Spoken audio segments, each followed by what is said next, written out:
Woohoo! Okay, let's get started. Hello, everybody. We're gonna do a nice, easy stream today.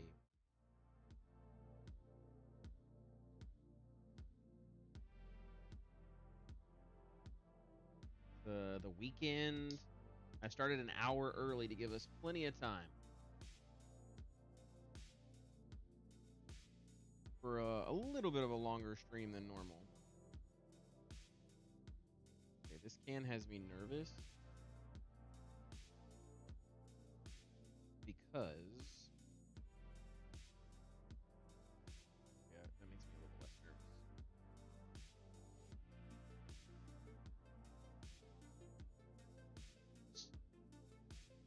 Okay.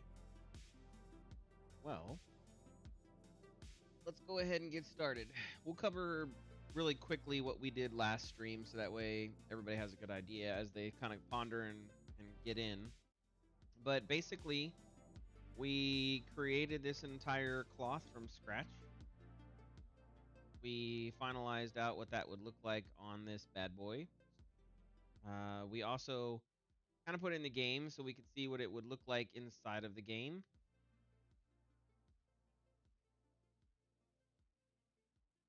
So we have a good idea of kind of size and shape.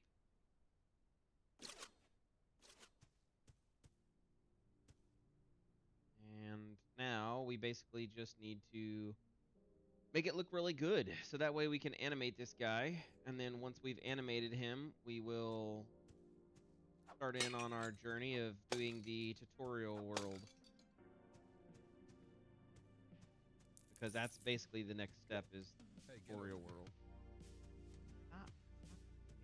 I really need to figure out how to make this once only.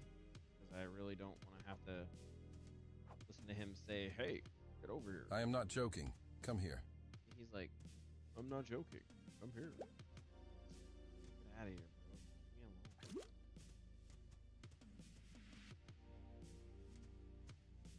Stop mucking about here. That's basically what we've done so far for the last two streams. We do need to kind of work the AI a little bit more, but not too much. I'm not going to do it on this stream. Got him, coat. And then there's a couple more little small changes I want to make. But today's stream is going to be focused on trying to get that character finalized and finished out. We really want him to be kind of done all the way. So that's really what we're going to kind of focus on for the stream. Let me set my timer. Let's do 4 hours. Okay, timer's going. And then we'll, with the cooking and the bookings, we'll see how far we get and what we do.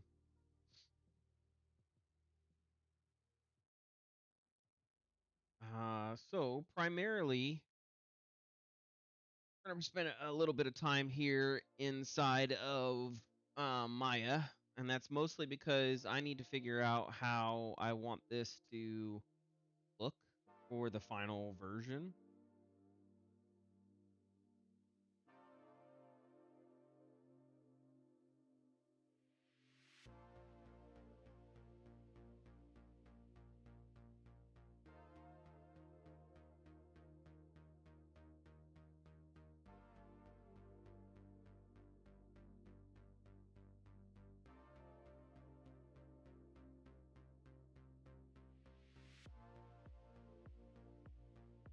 This needs to basically go inside of this.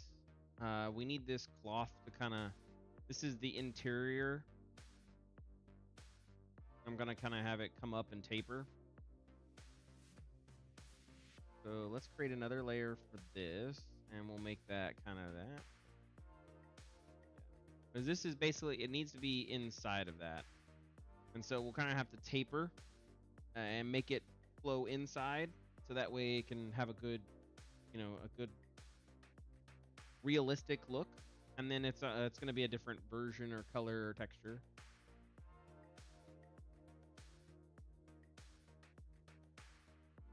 We tested this last night animation wise, and it looked really good.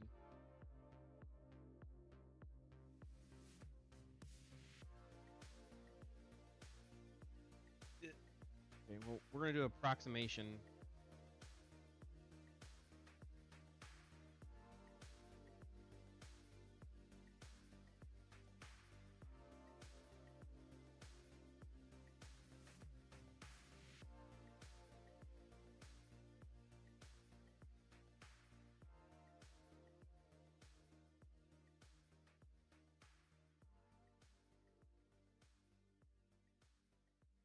Because it doesn't need to be flawless, but it does need to not like intersect on anything.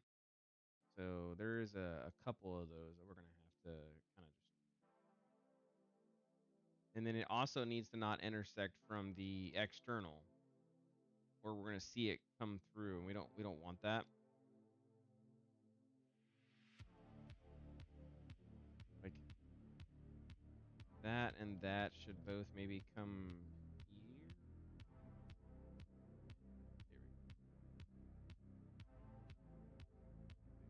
And let's just do this. And then all we're going to do is we're basically going to just try to bring this down all the way, taper like down here as well. So right now, I'm just going to try to line it up with where I see these. And then we'll come back in and we'll size and shape accordingly.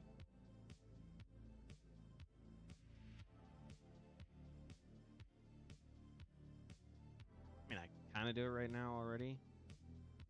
Maybe save myself some time. It's not going to be flawless, as you can see, because of how it works. Doesn't need to be.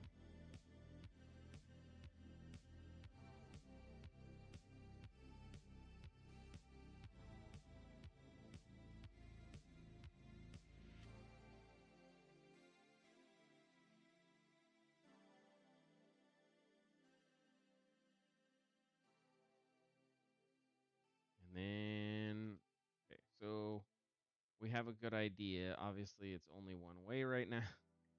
Damn it. That's my fault. I should have been focusing on that. Oh well. It's okay. Dang, that sucks.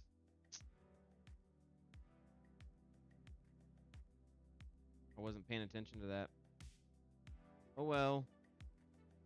Okay. Well, the goal here is try to match the shape. It's gonna be super hard. It's not gonna be easy either, but okay, this is definitely gonna be a pain. Man, I effed that up. That's okay. Damn. Over here I am thinking I was doing smart stuff. Okay, let's just go back.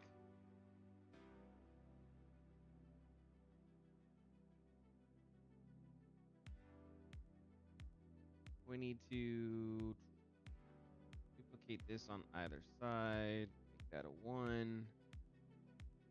Okay. Now I can do what I was just doing.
better. And then we'll bring this over the shoulders because I want this to kind of come up.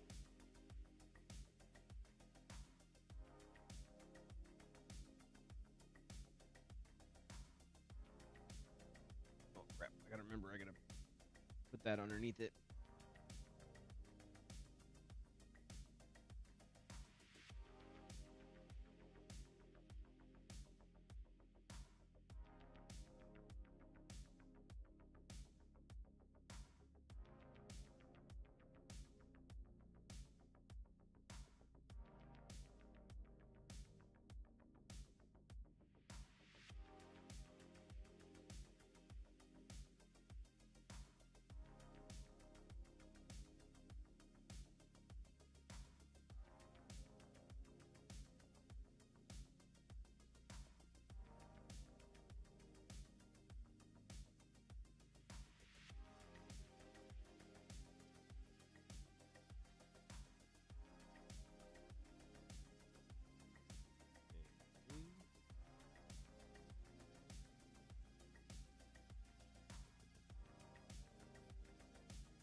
That's looking good.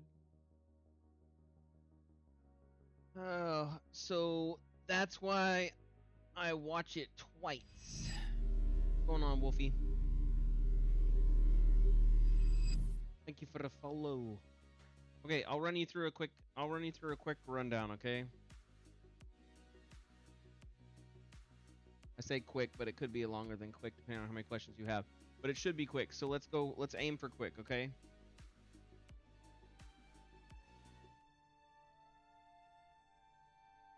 So it's a Gladiator game, open world, Souls-like / Zelda combo.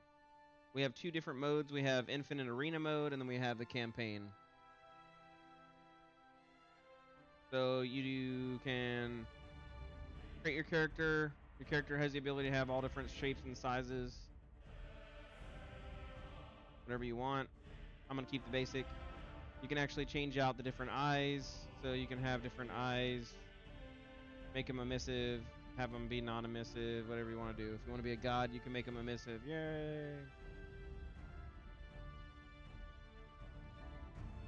You can choose different hairs. These are all placeholders, but you can definitely choose different types of hair. And then they'll have primary, secondary, and tertiary colors for them. So like highlights or, roots, different color, whatever. We'll have all that. Then the same thing for facial hair. You'll be able to choose the different types of facial hair.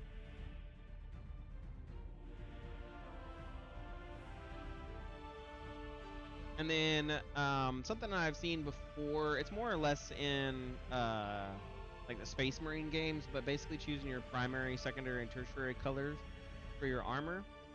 This will be the same thing, but what this is going to do is it's going to default all of your armor to that color that you've set. And then if you have emissives on your armor, you can actually set this up to be, the color of the emissives. And then obviously we have skin color, everything from like pasty wasty, like 100% white, all the way to super dark black. So however you want in that range. I like to pretend that I'm a little bit more tan than I actually am. When you're done, you hit finish, and then this takes you into the main world. What we're working on right now is this is going to take you into the dream world, which is the tutorial world.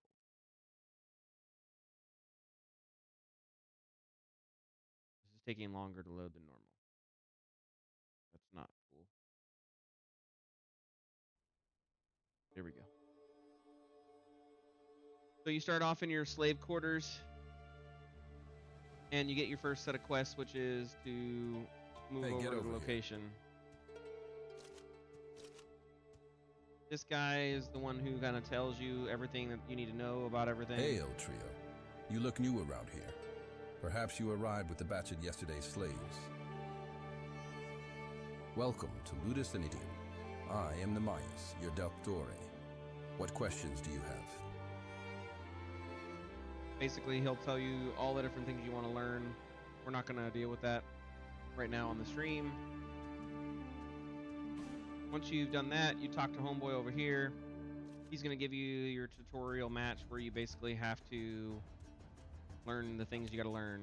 And if you don't do it, like if you are horrible like I just was, then you just have to repeat the tutorial match a bunch of times. But your job is to block 3 hits, perform 1 perfect parry, and then attack the opponent doing 15 points of damage, which is 3 attacks. And then basically you're done with the match. If you wanted to run away. Then you're free from the tutorial zone. And now you're free to run around and kind of explore the world. We have a marker for your next quest, which is basically to go to the dungeon and do that. But you don't have to do that. You can go explore the world. Go figure out what you want to figure out. Run around. Kind of learn things.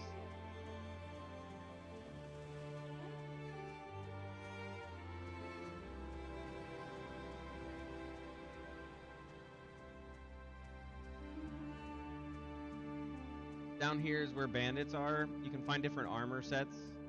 I'm showing off the interactive kind of foliage system that we have. All of this is generated by PCG.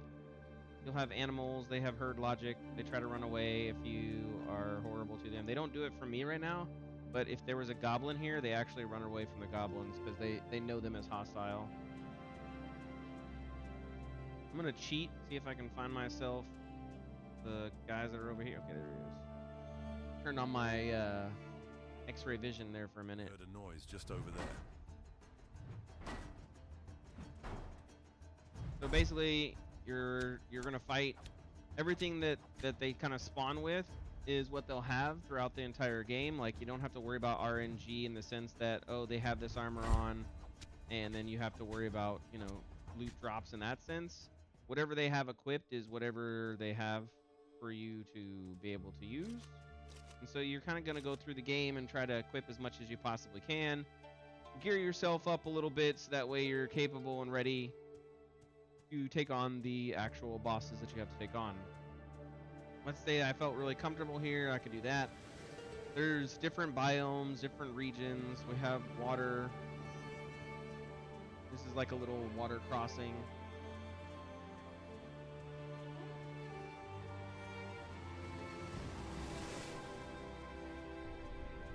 And then we don't have swimming yet. We're currently like New World, but we will have swimming. It is a thing.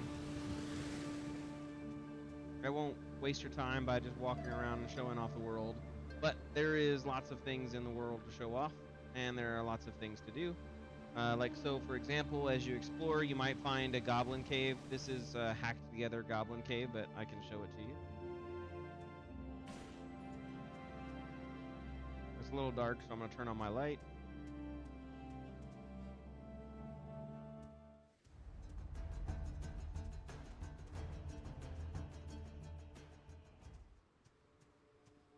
There's goblins throughout the cave.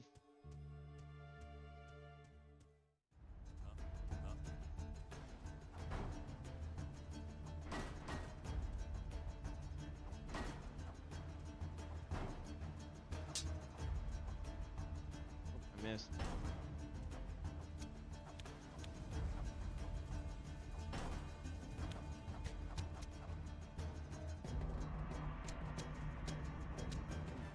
Okay.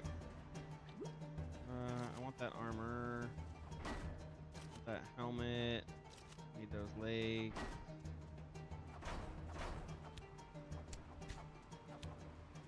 Yeah, yeah. And that sword is better than mine. Okay, cool. So that's kind of the Goblin Cave. You go through it. It's going to look a lot better when I'm done. Just, you know, the way it is right now as the way it is. Towards the end of the Goblin Cave, there is a little jump quest you got to do. If you miss it, and you go down into the like little spike traps down there.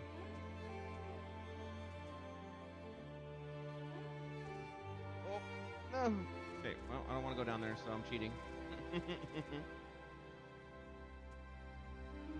And then when you finish, this is actually a full quest line, but once you finish, like, there's gonna be a bunch of them down there with a little goblin kind of like king that you gotta fight and deal with. Oh no, I don't want to fight him. Parkour. Exactly, right? So that's the goblin cave. There's more stuff to do along your way and kind of traverse, and you'll find more stuff. It's a pretty big island. I can kind of show you the size. There's lots to do. Again, it's open world. That's kind of the point. So there'll be places to go over there. Main city area right there. And then, you know, there's a bunch more to do. But we need to get to the dungeon. Yeah, it should be a lot of fun. So let's fly down. Let's get to the dungeon real quick.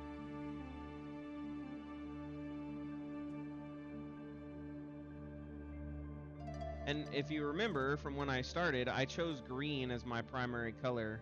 So you can see that that's the reason why my stuff has the little green feathers, because that's my primary color. These are save locations. They're important because that's where you die to. So you gotta make sure you do save locations. There's a bunch of hostiles here that if I wanted to, I could try to fight and get some improvements to my weapon sets.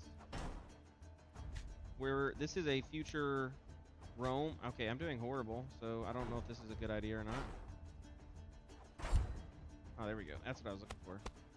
Got that perfect parry. No, he's gonna use his potion pot. I wanted that potion pot. Come on, come on. Nope, I didn't make it. Nope, I didn't make it. Come on, perfect parry. There we go. Okay, I got him. He's mine. Yeah. So there are different quality of items and different quality of weapons. Like you can press tab to kind of cheat and see very quickly if it's better or worse. So that way you'll know, oh yeah, this is a better item. As you gear up, this is the Zelda version of the game where basically you have to go and you do the dungeon. And you learn things, figure it out.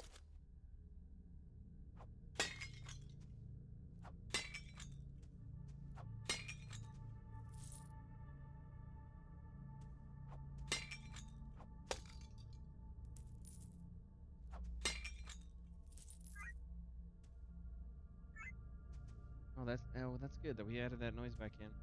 So this is kind of like the puzzle, right? You're trying to figure out, okay, well, I'm stuck here. I can't go through this door. I can't go through that door over there. What do I have to do? And then it should be kind of obvious to you because you used this flame to open the door by putting it in the flame holders. If not, you can always look at it and then it says place flame in flame holder, and you're like, what? And then this says make flame follow you. So you should be able to kind of figure it out. I have seen some people not figure it out, and that's perfectly fine. It's all what it is.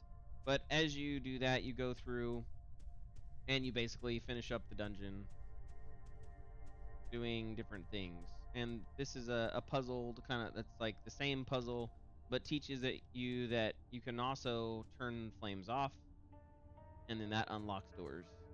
So there's different puzzle levels and kind of teaching processes. You can see these now, but you won't be able to see them in game. These are basically all your triggers, and they basically turn on things and turn off things, and so you won't know that. Some of them will be activatable triggers like those. They'll be levers, but they don't have to show up in game. Right now, they're all there. Those are cryo chambers, or placeholders for actual cryo chambers. Inside of them are monsters,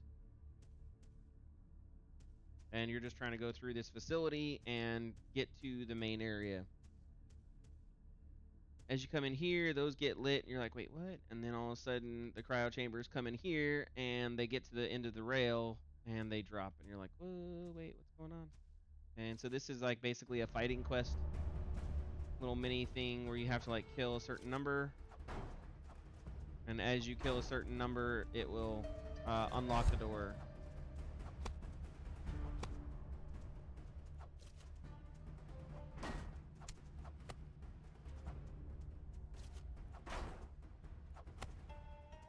everything in this dungeon is kind of teaching you how the boss fight works. So as I've killed those 5 and that number of kill count reaches 5, boop, then all the doors open up, and then I can hit this. This will cause a particle light to fly up and then a beam to go inside there, kind of showing me, oh, something happened, I need to go over there. And then I can also see the same thing over on that other side, so it kind of gives me that hint, oh, okay, I got to go over there. So I'll come back in and then head kind of this new direction, not the band. And as I head to the new direction, this is going to give me the ability to unlock a door that was previously not there. And so now it's kind of like that, Elden Ring Souls-like, oh, you completed this. And so now I got a new dungeon door opened over here. I'm going to kind of save because I know what I'm about ready to do. But this shows off kind of the different things that we have. So if I'm stupid and chilling, oh, now I got hit by a trap. So that's kind of something you got to be mindful of, because this second section is basically all traps. So if you're smart, you can come in here, go over the side. That turns off all the traps. And then I have the ability to... Oh, I don't want to do that. I was trying to work that. I know. Oh no, the traps.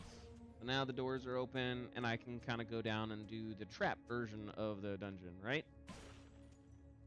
You'll still have to kind of explore, breaking pots, and kind of moving around, finding things. That's kind of the whole point of this, is to teach you exploration equals fun. But now you're introduced to the traps, and you're like, okay, wait a minute, what is that thing? Like, wait, what? So I know that I should dodge it, so I'm dodging it. But if you don't know that you should dodge it, it will slice you in half. This is the part that I always do bad on. Yeah. Okay, I got hit once. Not too bad, I guess. Could have been worse. And I already did this trap, so it's not working. But these are basically gas. They're throwing off gas, and if you stand in that gas, it hits you and hurts you. You're going down to the second layer of the dungeon. Now, this is kind of where everything kind of goes, like the last part. We're basically done here. So I conclude that portion. Jump over here. And now I need to finish this last little trap. And to finish this last little trap, it's basically a run test. So I'll have clues kind of where you're supposed to stay. But it's basically a run test. If you get in these things, they kill you really quickly. So you just got to run and sprint as fast as you can. Like I just took 30 damage.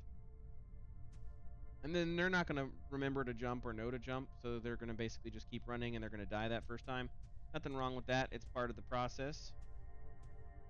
Live and learn. The problem is that's going to drop all your stuff down in there, and you're going to lose coins.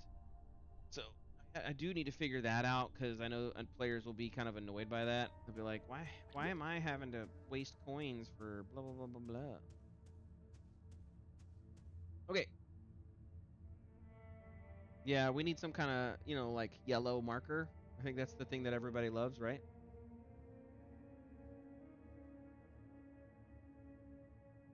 So now, I've done everything that I'm supposed to do in the dungeon, and I have both of these beacons lit. So now I can technically go inside. Let's save there. And then this is where the boss fight happens.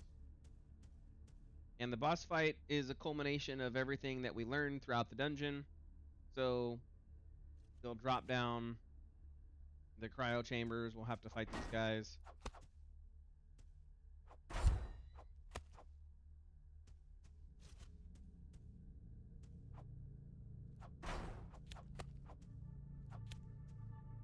I'm taking hits I shouldn't be taking.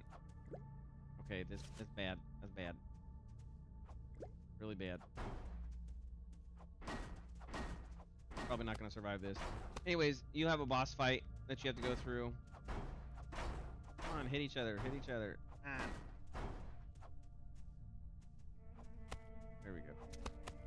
Okay, he hit him. So then after that, the boss will stand up, and then it's time for you to fight the boss. This is the Souls-like part of the game, or Elden Ring, whatever you want to look at. Basically, everything that I've done, I now have to do inside of the dungeon while fighting the boss.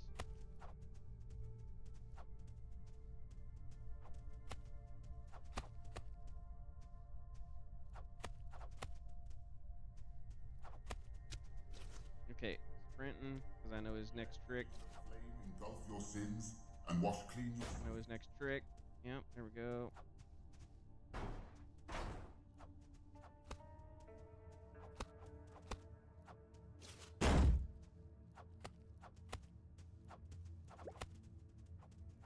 Okay, I know his next trick. Run, run, run. Yay, bought myself some time.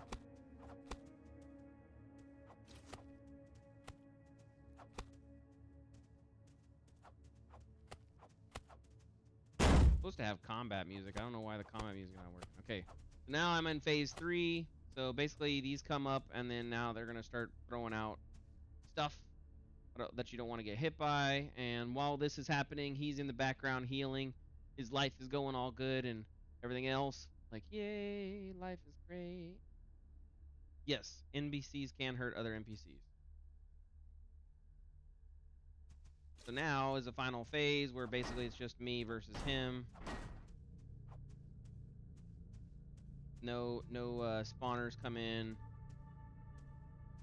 And this is all a timing game. So you just basically have to time it out. And that's where I die every time. Because I get cocky. So that skill is OP. But anyways, let's pretend that I beat him. Yay, I beat him. I'm a master. Then what you do is you need to go fight yeah, pretty much.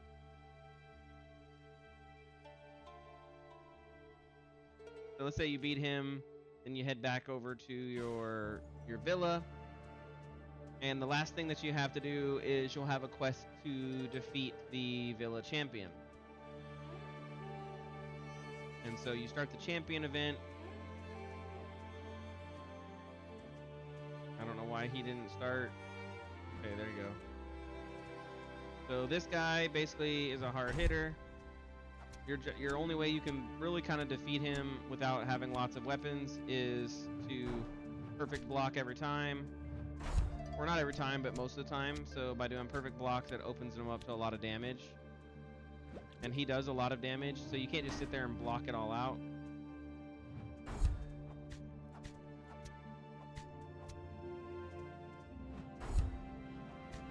But if you do that, and you kind of do it a couple of times, then, okay. There we go. I need to make perfect parries not cost stamina.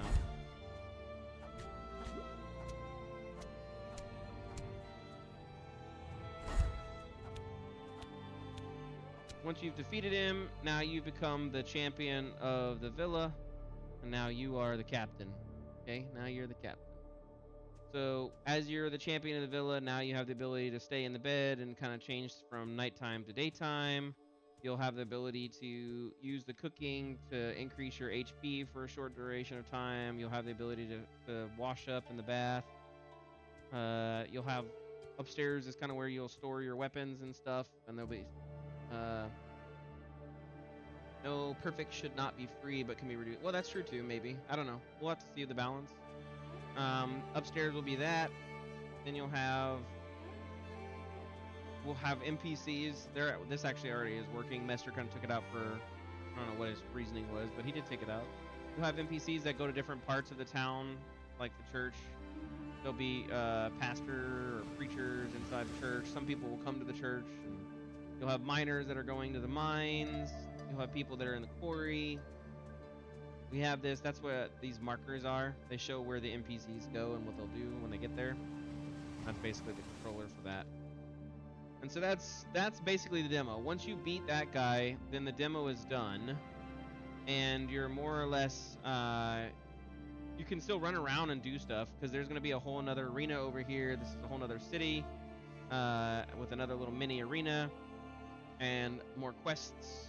There's a lighthouse quest, there's a goblin quest, there's a lumber mill quest, a bunch of quests. But the whole purpose of the game is to go to every single one of those villas, beat all of the champions, so that you can finally work your way to getting the ability to come to the final arena, which is here, and then this final arena is where you start to gain favor to try to gain freedom and take over the world, if you will. So this is the main arena, nice and big. It'll have a couple different parts. We were working on this, I think, like maybe 10, 15 streams ago, but basically this is the big arena.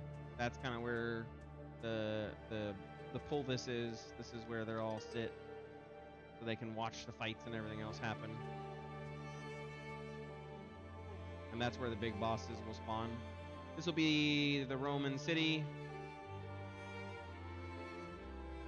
And then there'll be other parts of the island, you know? So that's basically the game in a nutshell. There's a hidden boss if you come over to the coastline. Because I know some people are going to be weird and they're going to, like, you know, try to travel around. They're going to be, like, you know, trying to go all over the place and find hidden secrets and go, you know, wherever those hidden secrets might be. So if you come over to this section, there will be a boss over here. I don't know why that armor is way over there. Like, kind of interesting. I got to figure out why that's happening. But anyways, this will be a secret cave. And there'll be, the opening will be far less than what it currently is, but it's that big right now, so that way it's easy to get in here and kind of have a good idea.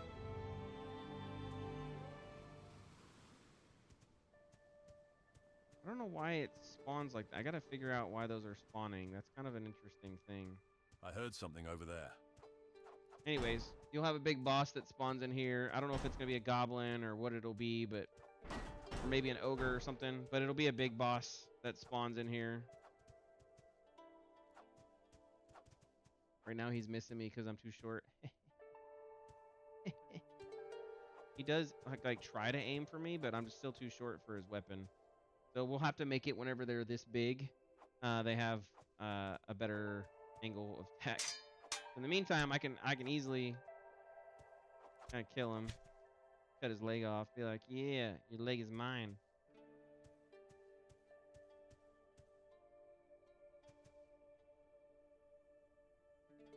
And so that's kind of the secret.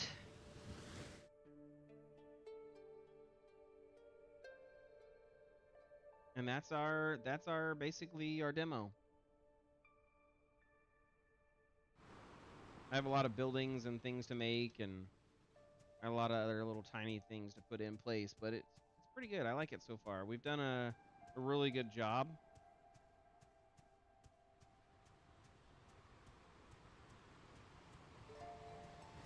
It'll have dynamic weather. That's thanks to the ultra dynamic sky system, so we'll have dynamic weather.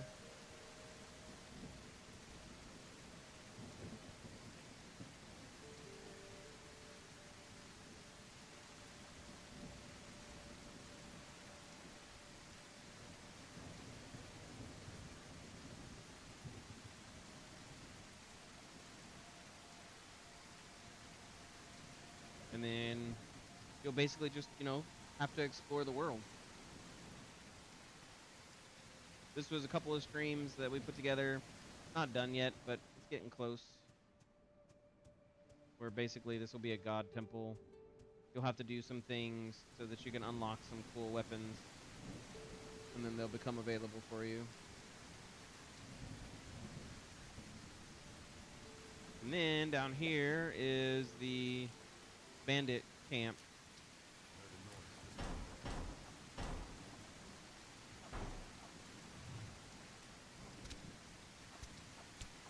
Okay, well, okay. I guess I'm not good right now. Too many.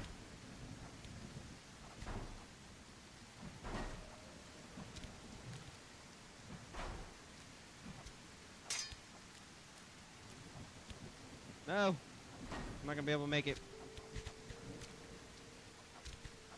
Okay, I got one. Anything better? He had a potion for me. Okay, oh, that shoulder's better.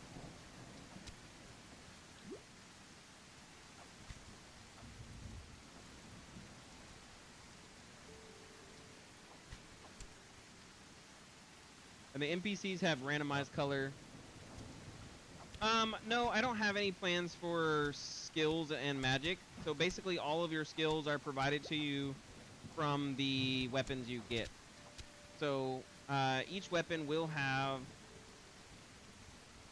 different move sets, and so there will be a lot of different weapons in the game. And that's basically, the weapons are your move sets. But no skills. And then the other thing that we're going to do that's a little bit different is there's no progression in the game, so there's no levels and things like that. There's no progression in that sense. The progression is through your backpack. So there's a quest. Oh my god, dude, he's like, he won't let up. Get off me, bro. Oh, he killed me.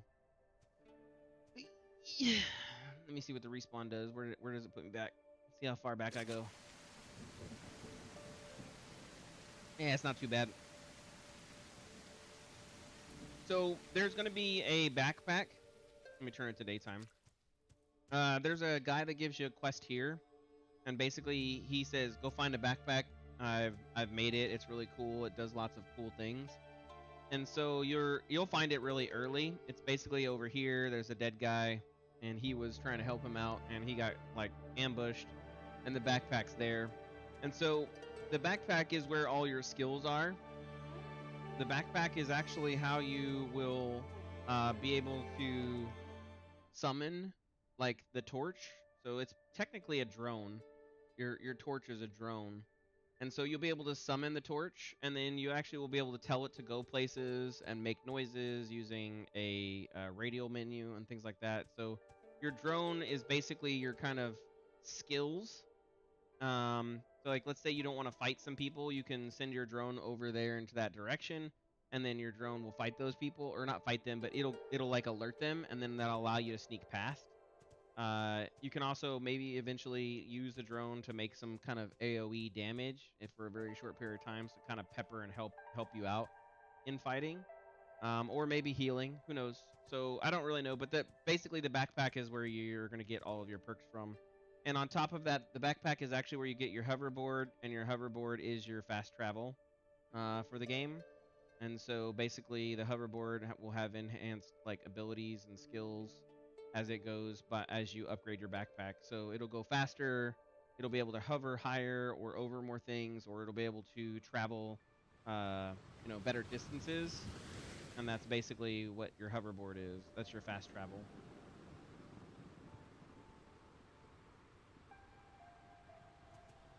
And that's what you do with the backpack. So you have to upgrade the backpack, and that backpack will, let you have all those kind of perks.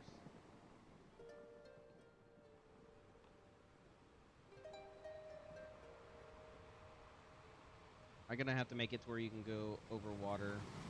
Right now, the hoverboard gets all messed up in water. I need to make it where it hovers over water, so that way you can have that, what is that, Marty McFly experience.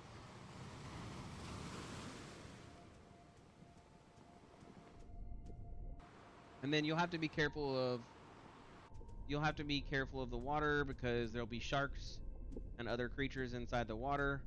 So if you are in the water for too long, you'll have that problem.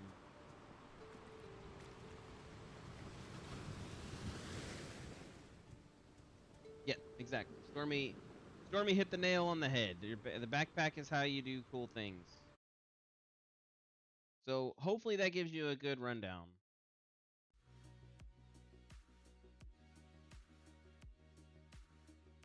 I mean, I don't know about a raccoon. Maybe.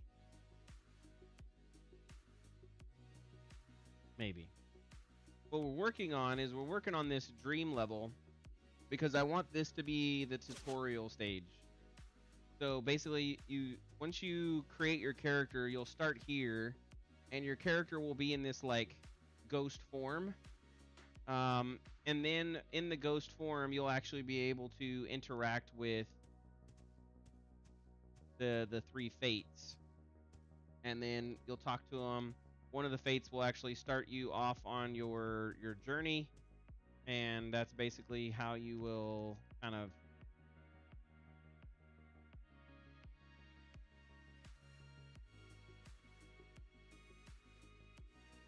one of the fates will interact with you and kind of send you on to learning the combat stuff. So instead of what you saw before, where you kind of fought the guy, you are going to do that again, but the fates are going to be very specific. I want the Ghost of Tsushimi or Sashimi or Sashimi Shimami. I don't know how to say it. The Ghost of whatever that game is, the Japanese samurai game. I want that type of tutorial for the intro. I think that was very impactful and nice. And then once you're done, the third fate will be like, okay, touch the orb and then start your journey. So then basically you'll touch the orb, you'll see a cool little particle effect. It'll be like, and then Ghost of Sushi, yeah. It'll particle effect will come down, poof, and then it'll fade to white, and then that's when you start your quest. It'll be in the main world, and you'll wake up. And basically, these are your protagonists.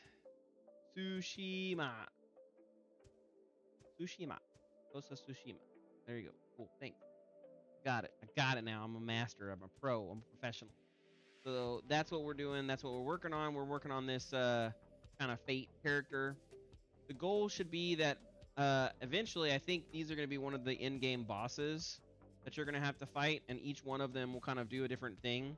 I'm thinking that like the Weaver will spawn things and create things because that's kind of what the Weaver does.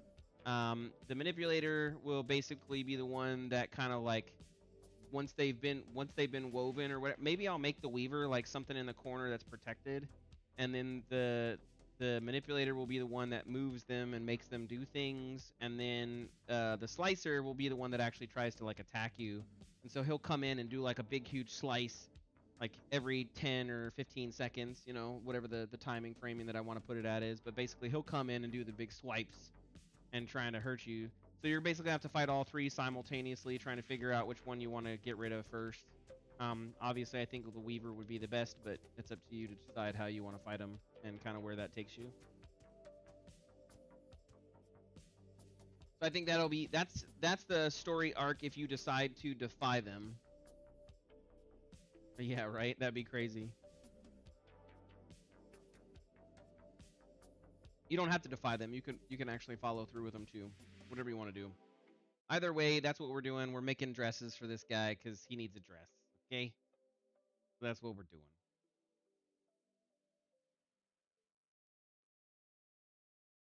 And that's why you're here on the stream, to see the cool dresses that we're making for the ghost character, or as we call them, the Fates. Yeah, he gonna have a pre-will dress. Pre. That's what we're working on. Okay, now you know my game.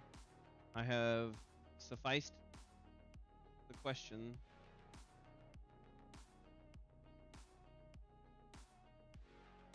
Hopefully, I have satiated your dreams and your desires and your hopes. Now you're like, okay, Ryu, I see what you're doing. I see what you're cooking with.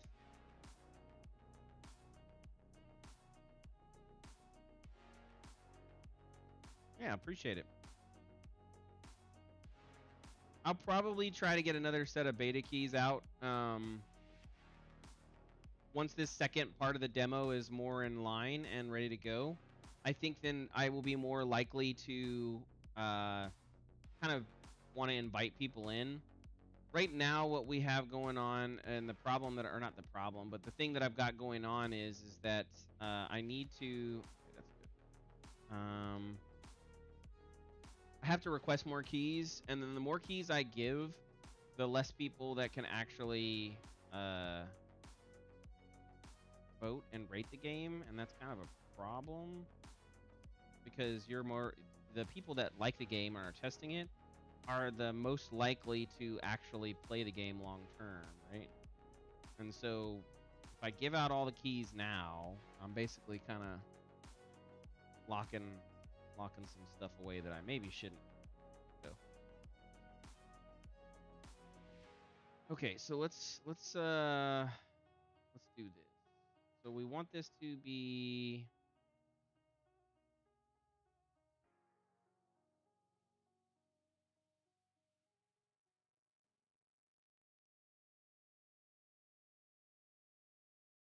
okay, there we go.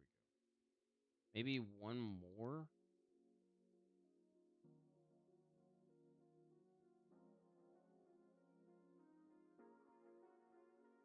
Yeah, that's good.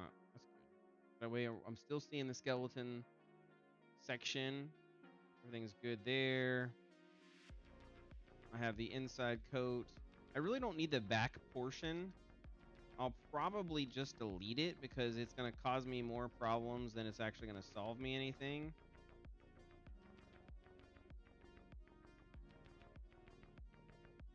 For fun, one of them can have female-looking curves and makeup. You mean the Fates? I doubt it. They're skeletons, man. They're like dead.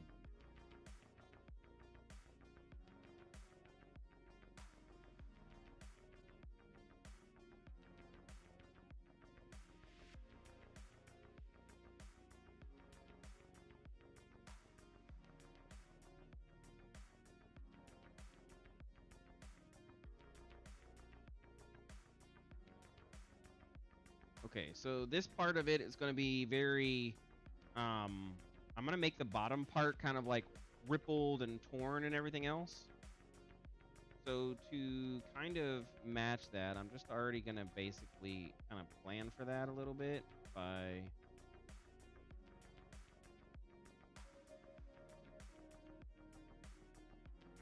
pushing this in the direction it needs to be.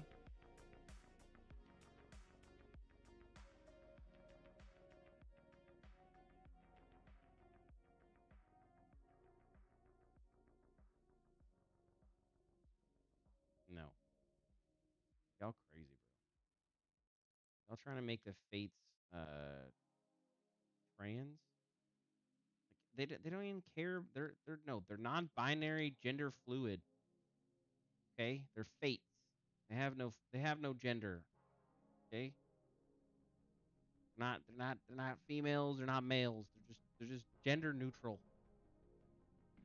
They're eunuchs, okay?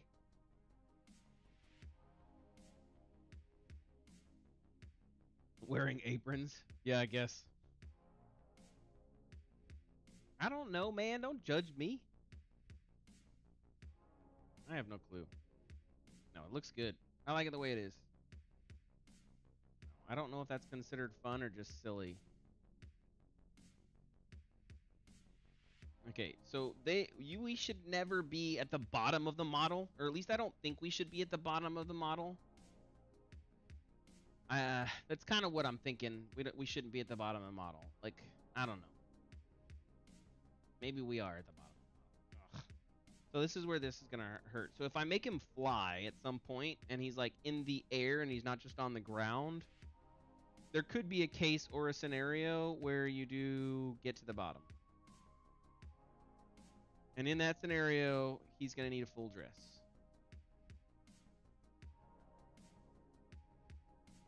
Yeah, okay. Whatever. We're doing full dress.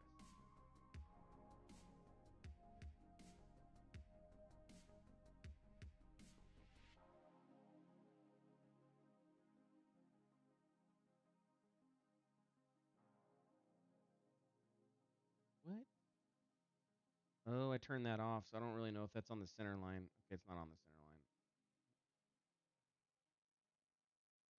Shortcuts is good for that. For what?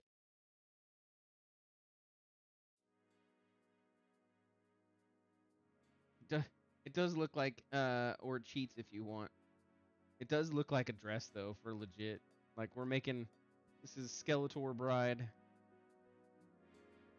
I don't know. Okay, maybe I guess he does need some makeup, you know?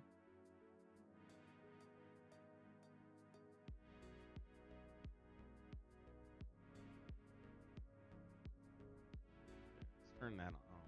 Yeah. Oh my god. I should have just left it alone. Nah. Oh.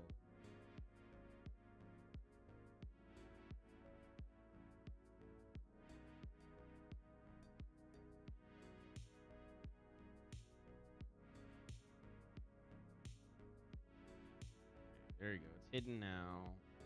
Not that part, though. Why? Oh.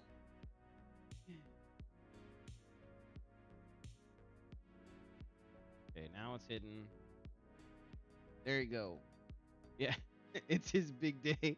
Combat attack in front would require it, but I can discuss the aspect with you later. Combat attacking from behind would require it. What? Wait, I don't know what you're talking about. That's a delay, maybe. Because I don't know what you mean by combat attacking what? I think I missed something. Sorry. Sorry, not sorry.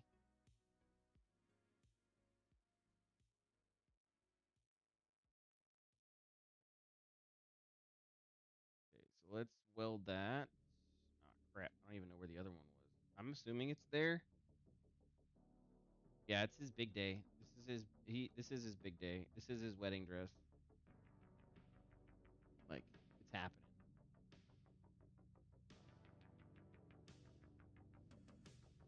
Let's set the display, soften, set display, soften. I mean, I don't know. I guess I could. Whatever. It's fine.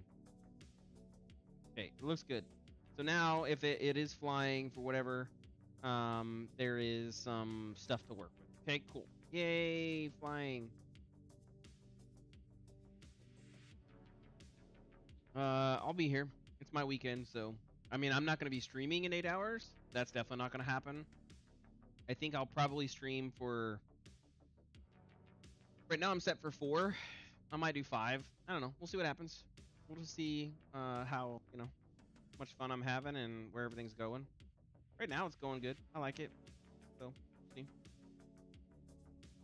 Clavicle's good. Everything else is good. We need to do the inside because it's going to be two-sided cloth. But before we go down that road, I think I want to kind of oh, it's 2 a.m. here. That's crazy. I think I want to figure out how I want the weaver ropes and things to look. So that's kind of an important thing.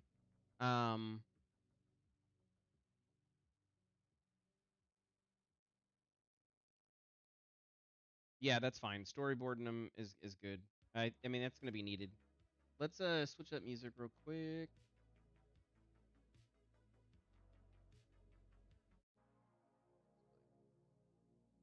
Let me see if that works. I think it does. Yeah, it's working. Cool. I got that working yesterday. Yeah, we basically need to come up with how I want the weaver to look.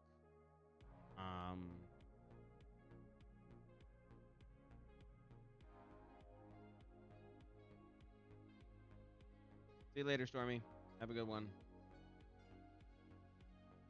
I have a general idea already from what I worked with in Discord, and I actually really like the way it looks. And I think I have this already kind of here.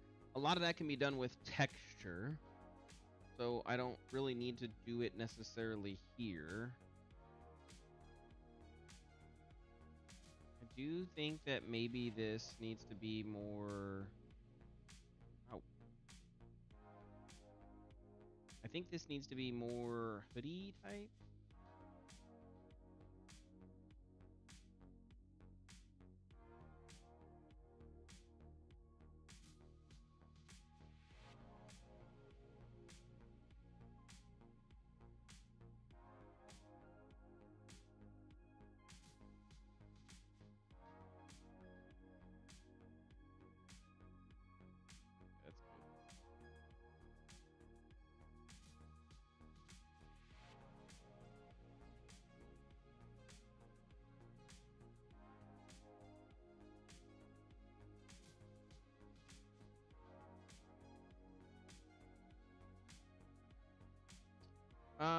Roman seamstress. Yeah, maybe. Yeah, that could be a thing, right?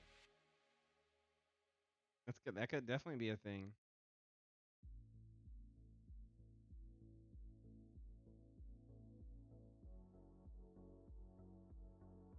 So we basically need another edge loop here.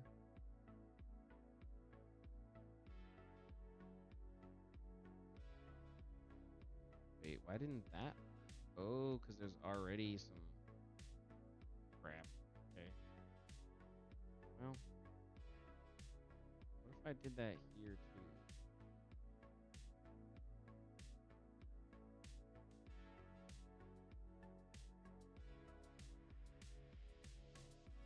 Yeah, that's probably. I don't know if that's better or worse. I don't know.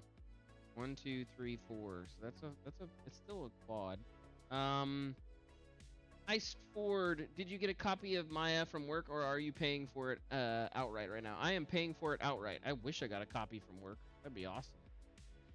Nope, I pay for it outright.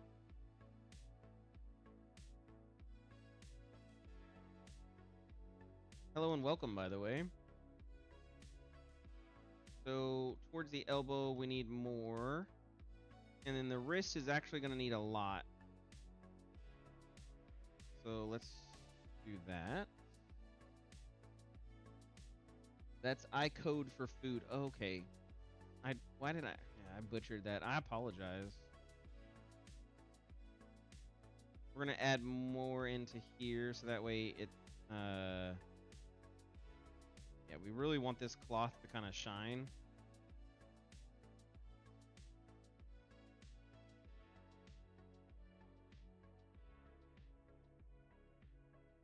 There's not gonna be a lot of movement there, so I don't necessarily need one there. I might need more on this hood. Let's just throw a couple in here right now, just so I have them.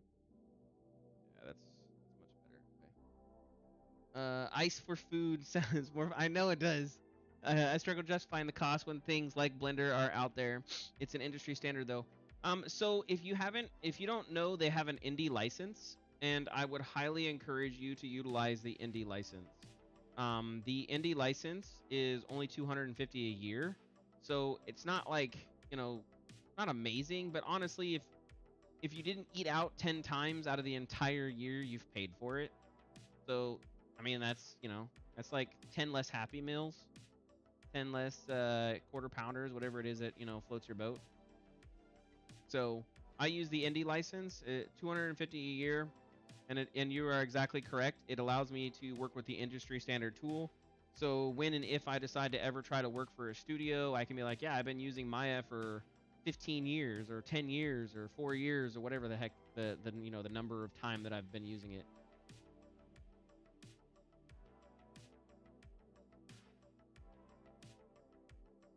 And so that's how I kind of have justified it to myself. I really honestly wish that I could muster up the strength to learn.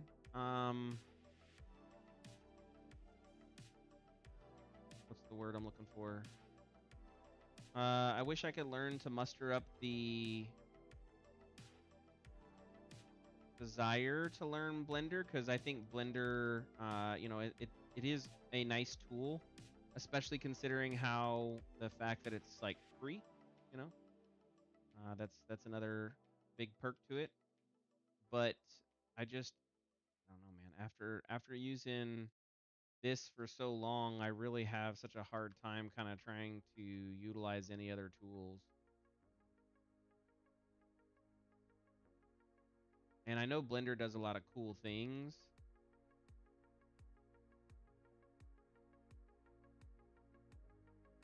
So, you know. Ah, okay, yeah, that's gonna be a problem. That's okay. I'll fix that here in a second. I was just looking from the top. I was not looking from here. Ugh. Oh, let's try to fix it.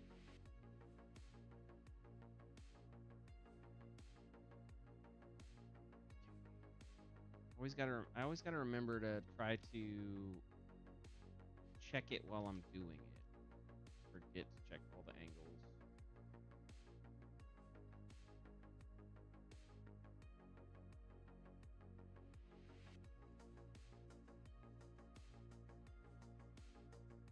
It's not as good. Definitely not as good. Okay, whatever.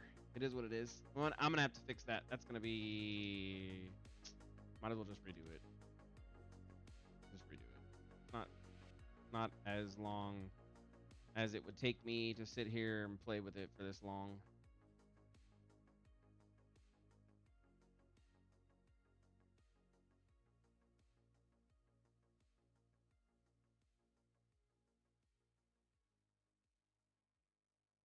Okay.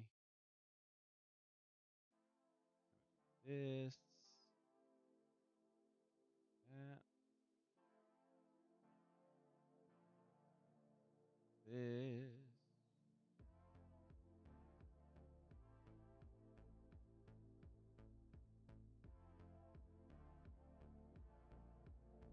Okay. Almost there. But yeah, I prefer Maya. Who knows? Maybe one day I will prefer Blender.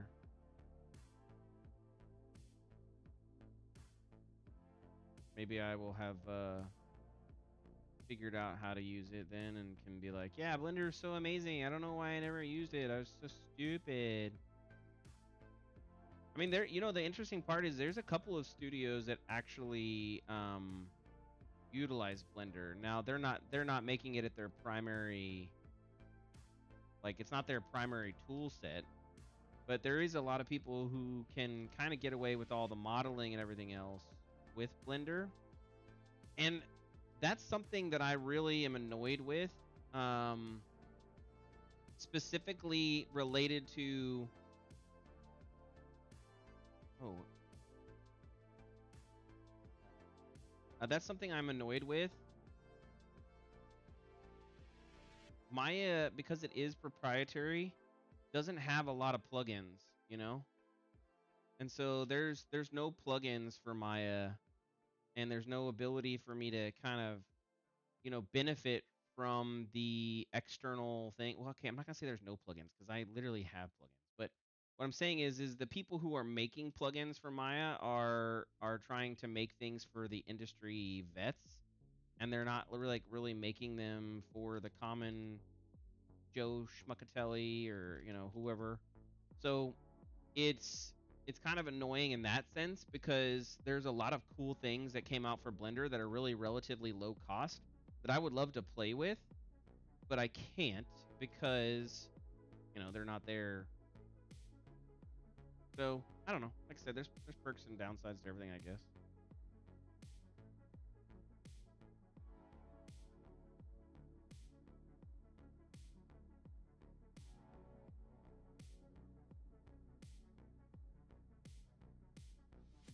Okay, so let's weld that, and then I'm going to camper this, maybe 0.3.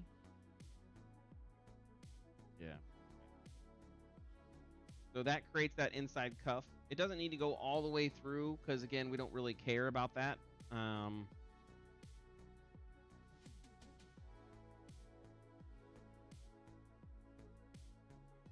one thing we can do is I can grab this bottom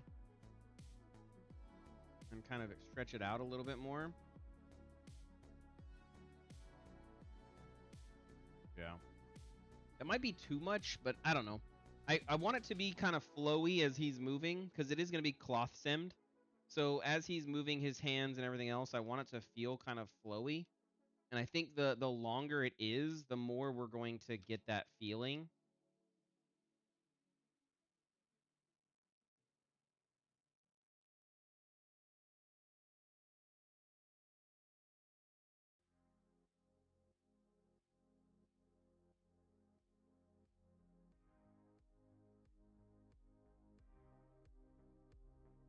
So let's duplicate it to the other side. Merging will happen, but only on one. So that way we're good there. Okay, so now we're getting a really good kind of overall structure to it. I like it. I like it. It looks good on both sides. So then let's do delete history. We're going to set to face, soften, set to face one more time just to be 100% sure, and then we'll soften again.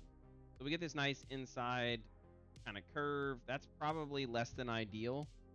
But again, we're not trying to go 100% like realistic. So if I wanted to, I could just put some nerve curves on it and see what it looks like. It actually looks pretty decent with nerve curves on it. But we're not going that route. Just not yet.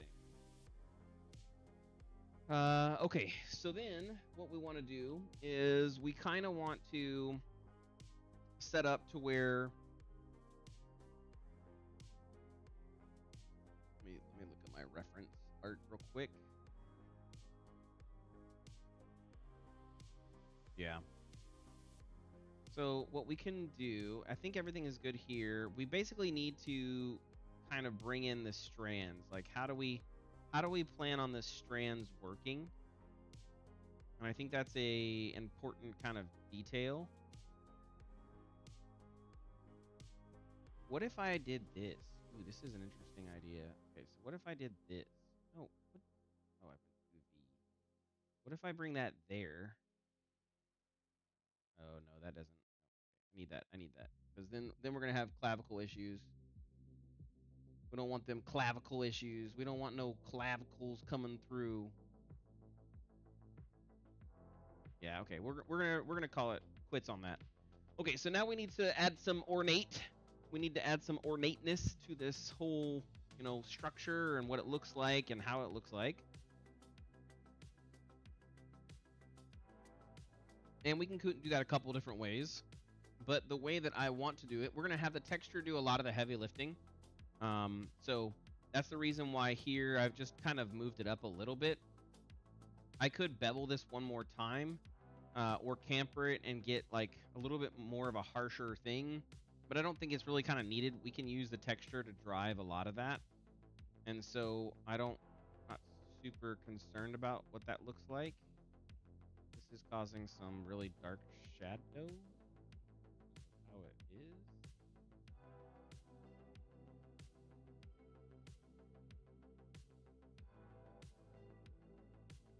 In a little bit. Yes, maybe. Oh. That's a dark shadow.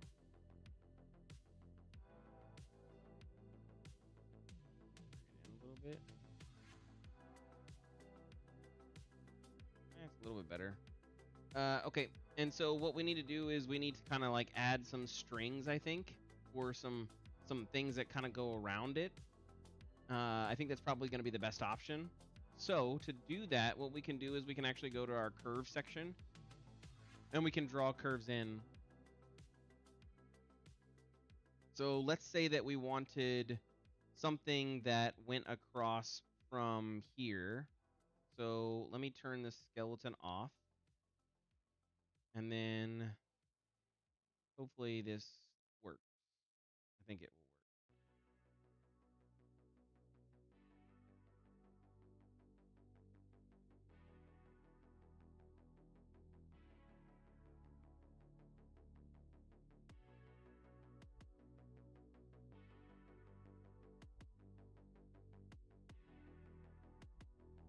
So now we've got ourselves a curve.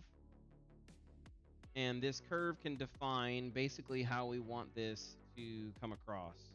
So if I press, I'm supposed to be able to press 8. I guess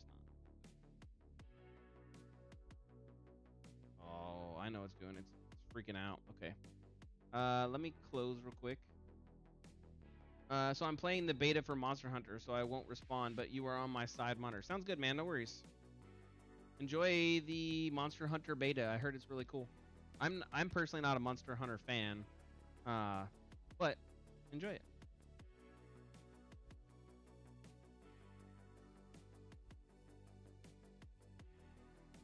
I kind of got into Dauntless. I actually liked Dauntless.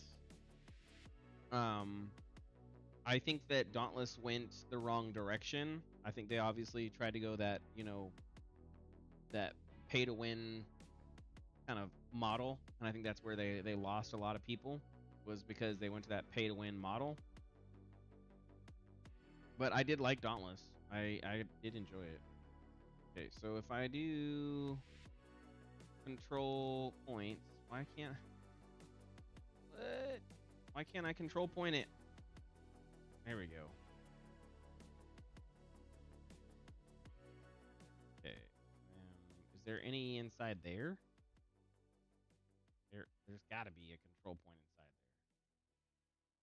there. Oh, I didn't do one there. Oh, yeah, okay. Wait, why is there one there? Oh, snap. Crackle and the pop. I'm so confused. Okay. Or whatever. It's kind of like mostly good.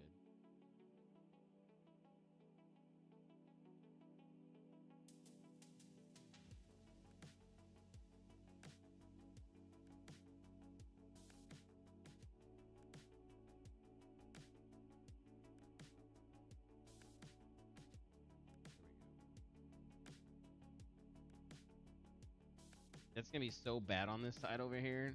Next Monster Hunter changes are a lot, so maybe you would like it. I mean, maybe. I don't know. I'll have to change it. My big thing about Monster Hunters is it's very grindy, and it's always been grindy. And I've not been a fan of that, how like grindy it is, and it's very much RNG.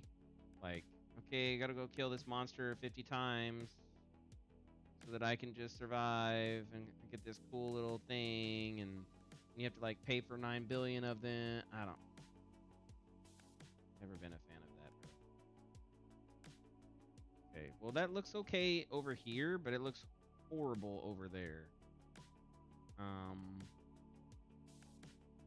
So I don't know how this is gonna turn out. We're gonna try it. Let's try it out. So what we're gonna do is we basically grab ourselves a cylinder and we pull it onto this track. Maybe I can.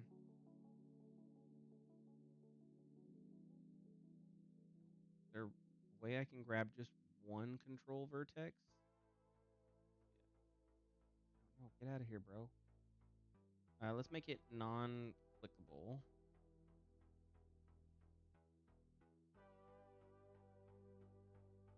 I'm just gonna put it right there. And then we're gonna have this be the same as this one.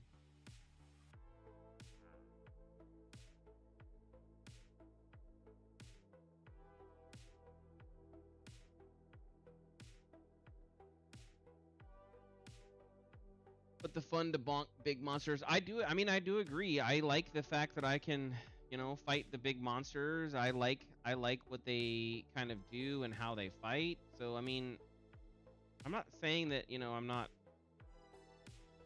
about it. I think it's cool. But in the same vein, I'm not sure I'm super happy with it either, It's too grindy for me. It really is. I'm not a fan of that much grind. Okay, so now we're gonna basically set this cylinder up.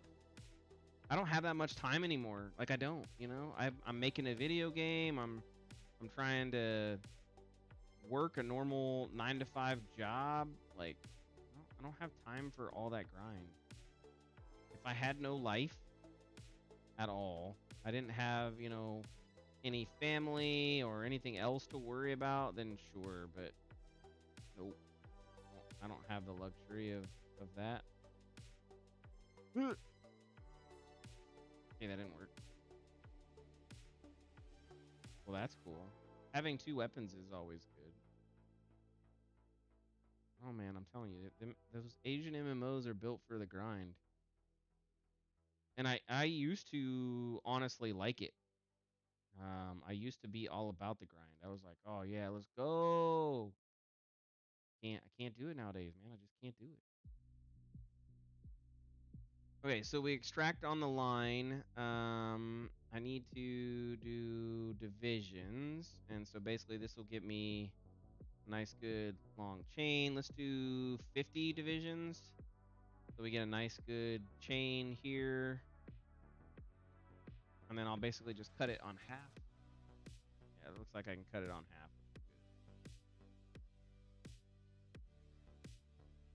Cool. So the way you do that is you come here and you do delete history. And then I'm just gonna basically get rid of this other half over here that's like super bad. Make sure that this is kind of the halfway mark there. It is. Cool. I don't need this line anymore. Even that out and then put this on the half. We'll do the same thing here. We'll even this out and then put it on the half.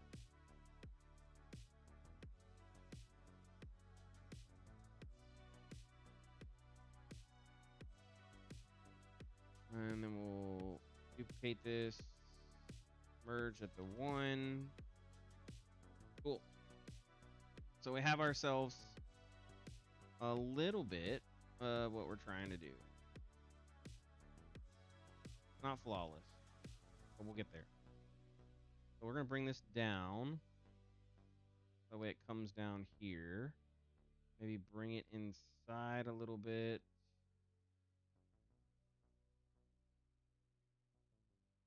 And we need to do kind of the same thing here. Bring it in just a little bit, not too much. Let's grab this edge.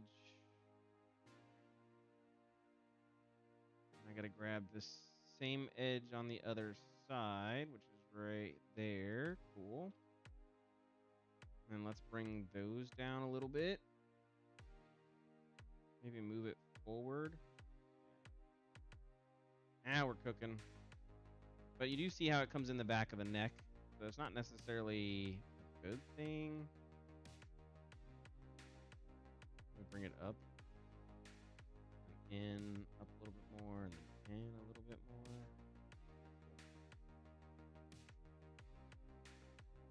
And so we're going to want to do this a couple of different times because I want this string to be repeated. So maybe we modify center pivot. Bring it in a little bit more.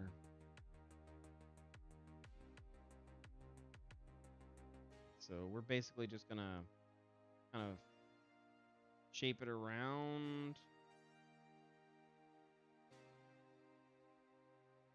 I kind of want to intertwine it, make it look like it's kind of on the same thing, but not. And so that means I'm probably going to have to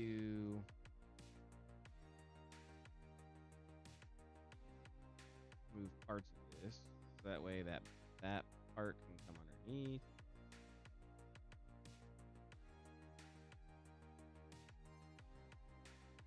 And then maybe move it over to the right a little bit.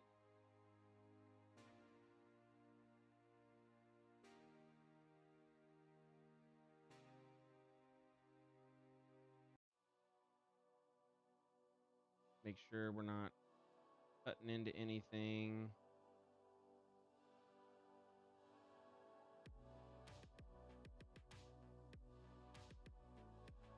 This is the part that's fun. And by fun, I mean not really. But it is important.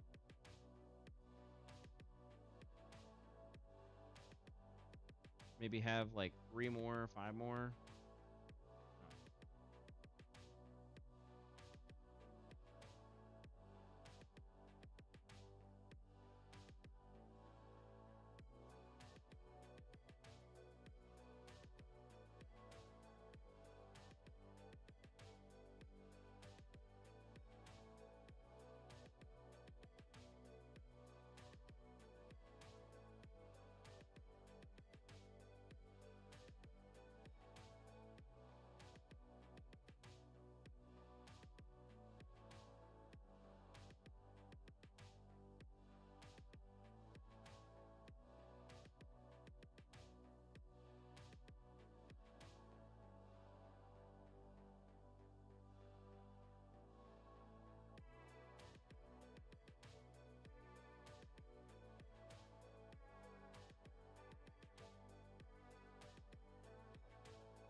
Okay, so now he's got some kind of like weaves some threads that maybe he pulls on, whatever else. We can make a couple that come down. Maybe they come down here, whatever else. And those can be something that like, flops and flies around.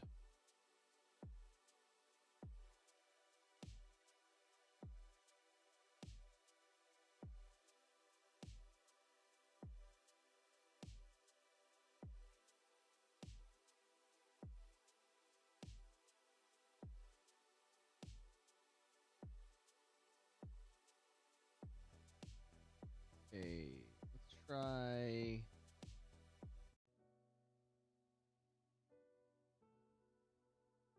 that.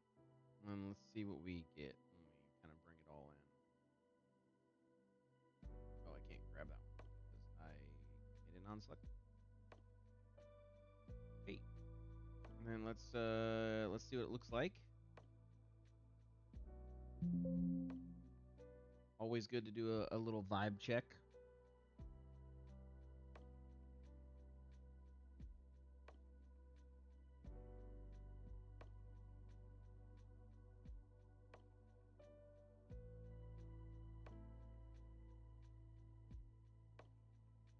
Nice. Nice.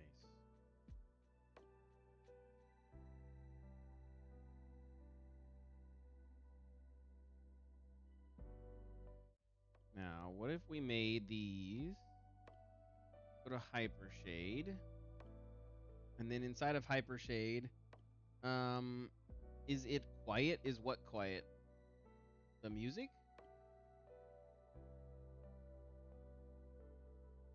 Have I been not on this at all this entire time? No way, dude. The Maya window has been broken the entire time. I'm talking right now. What are you talking about? Oh, do you have a delay? No, you're on YouTube. There should be no delay.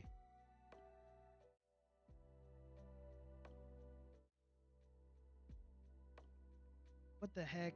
Is Maya broken?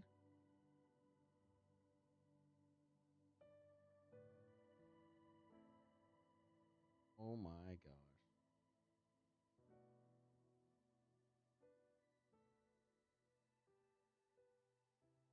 Has this not been showing this entire time?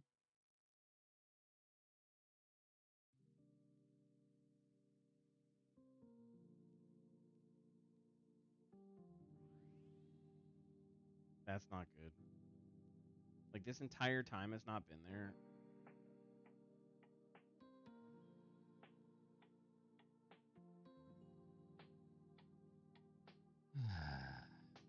Okay, whatever.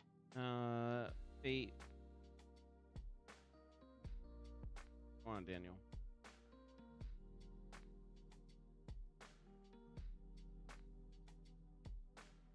Let's make this a yellow.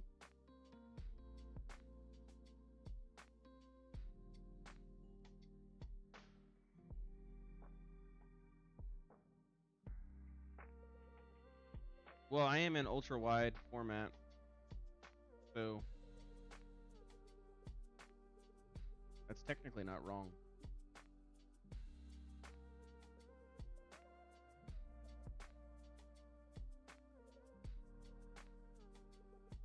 I need to. So this is gonna be fate. I need one more for the eyes. We're gonna call this the eyes. We're gonna make that black.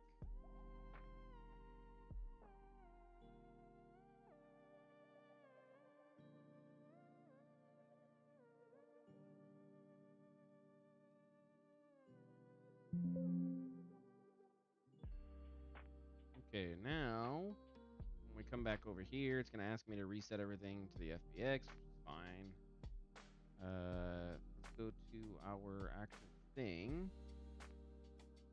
Let's get this all set up. So that's the bones.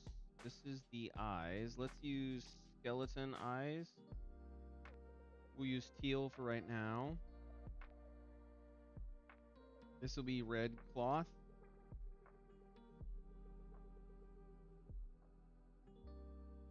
And then we'll use the two-sided. And then this is the so this is going to be eyes, and then we're going to use the yellow.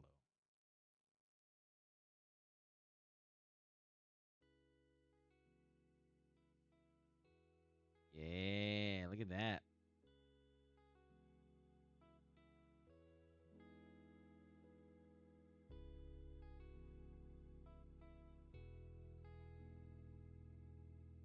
For now, it feels less grindy as you get a lot of stuff right away. Well, I mean, that's kind of cool too. Like I said, I'll have to take a look at it.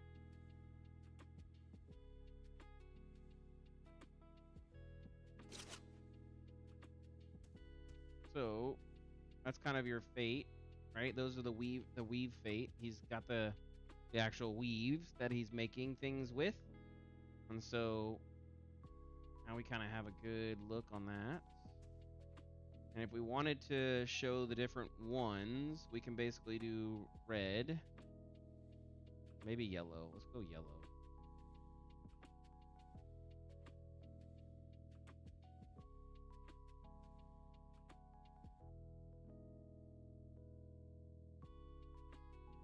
And this one would be red. I'm definitely gonna go red, I think. Because purple, no bueno.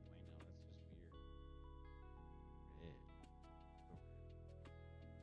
So we have teal, we have yellow, and then we have red. And so then the red would be the open beta is this weekend. Well, I'll have to check it out. Or maybe I'll watch some streams on it. I don't know. You know?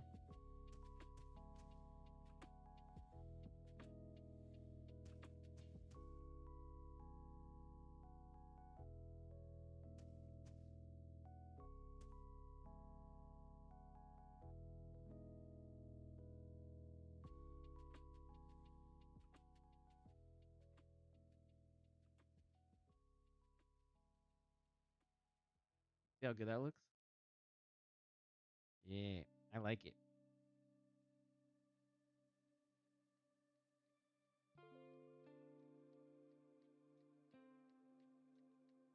I mean, I will definitely do as I want. Thank you for letting me know. Diffuse roughness is 0. Metalness is and then roughness is 1.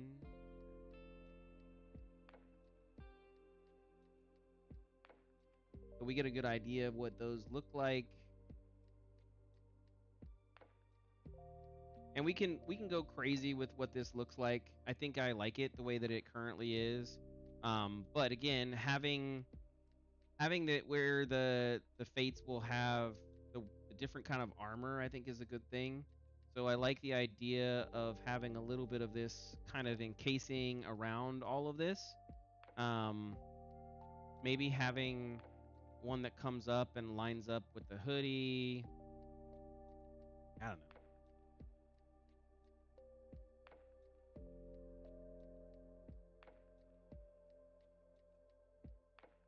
Maybe one that comes from here and goes to the arm and goes to his fingers. Might do that. I don't know. We'll see.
little extra. Okay, so basically, I just need to figure out how I want this to look for the edges and everything else. I think I probably want to do a couple of streams down, and then maybe have those threads use a gradient texture to kind of make them fade away. Because I think if we do everything like hardcore like this, that's gonna be pretty. It's gonna be pretty bad.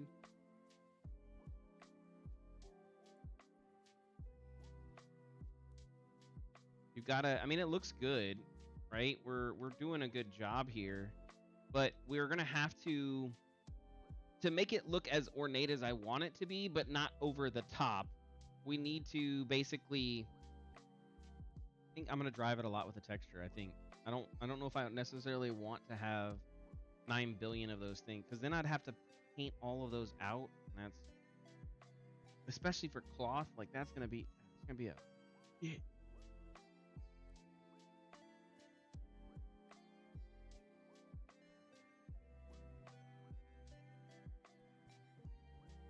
Trying to think of how I want to do this.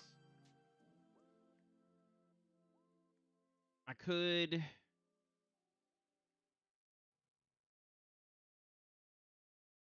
Yeah, I think I'm just gonna have like one or two come on that back side of that, because otherwise that's gonna just become a mess, like a crazy mess.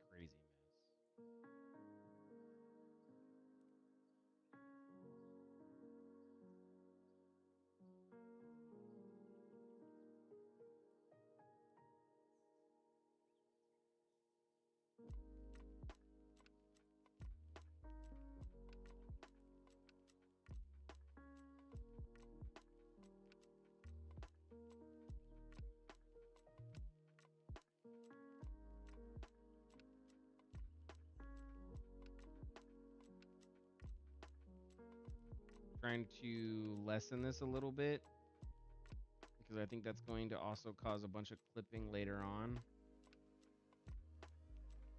I'm gonna try to combat that now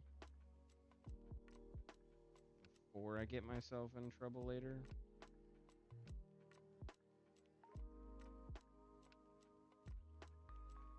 We're gonna bring it over in just a second, and then we'll see what this all looks like.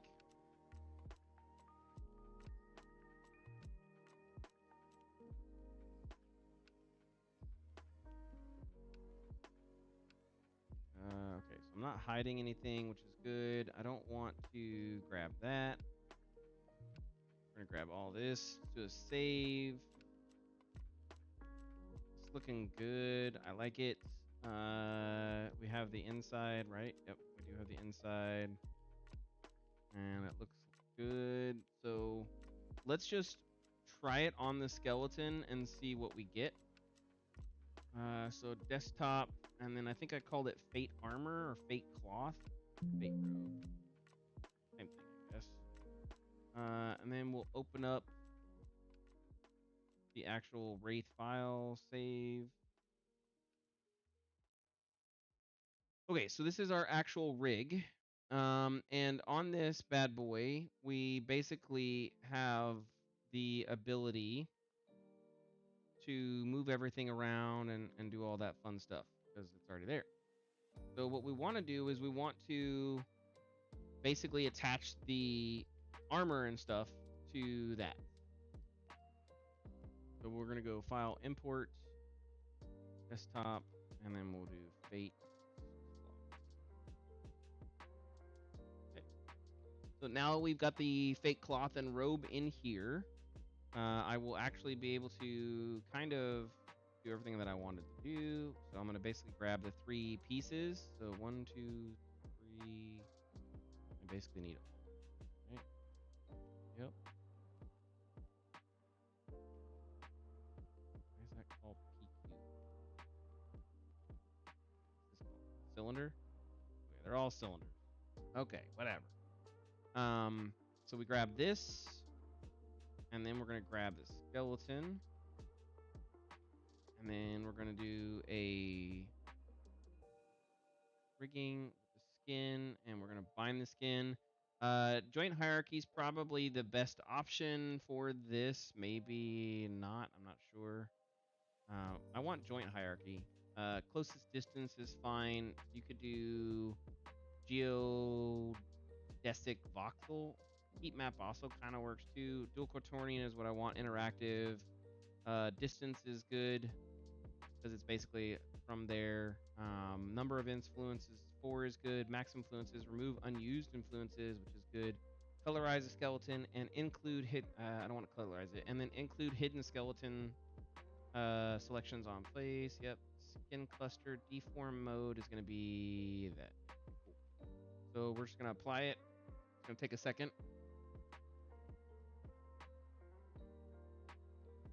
Now, let's see what we get. So we do have some kind of good deformation. It does look good. My problem is my elbow is not good.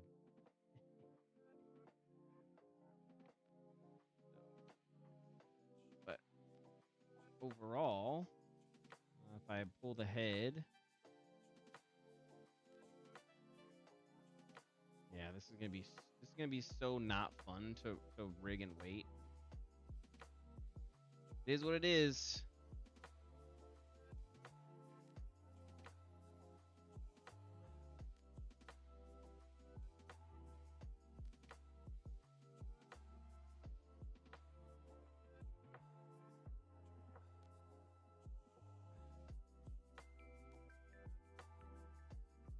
What does that look like? At least that's not that bad. I guess it could have been worse.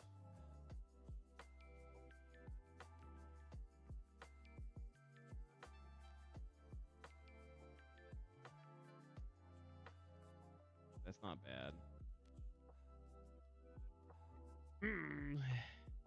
Not bad. Okay, I guess just this is the major jacked up one. Yeah.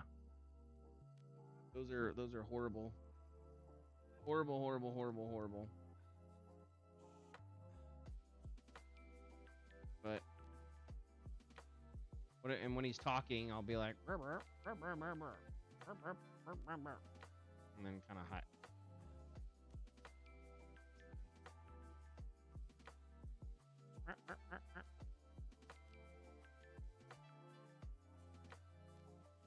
I think I can move just the eyeballs. Yeah. That head should have no... Man. I wonder if I can transfer... No, that's not gonna be... I'm gonna have to manually do it. So much effort. Okay, so let's hide that, and then hide that. I don't want to have to deal with it right now. We're gonna grab this. This I can actually do fairly quickly.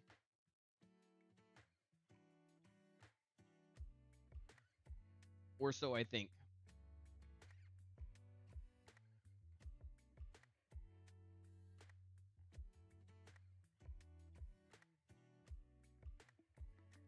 Oh my word. Maybe not. Okay. So this is our head. And basically with the head, this whole thing's gonna move.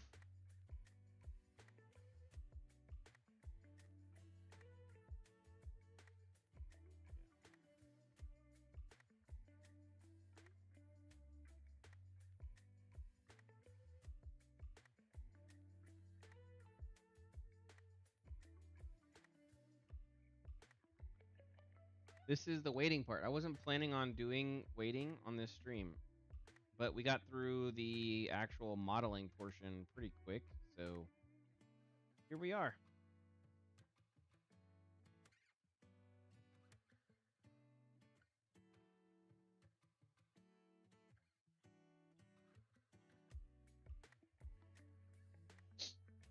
Okay, so let's do 0.3.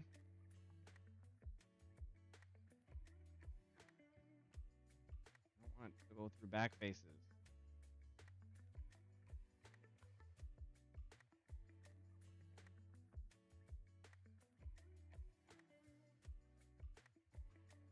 Okay, and then we're gonna do 0.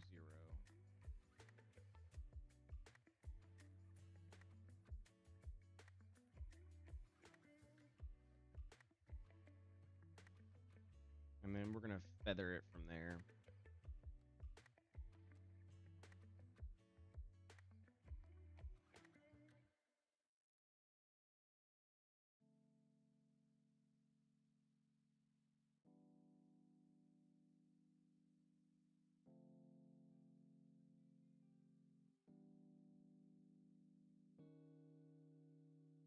Okay, so to see what that looks like, let's grab this.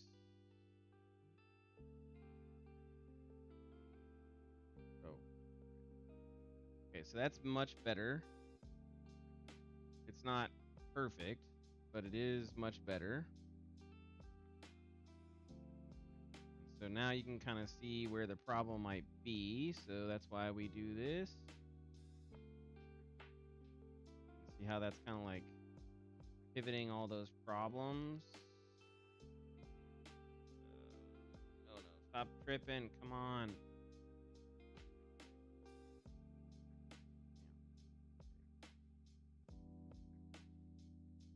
So we definitely don't want that to be where it's currently at.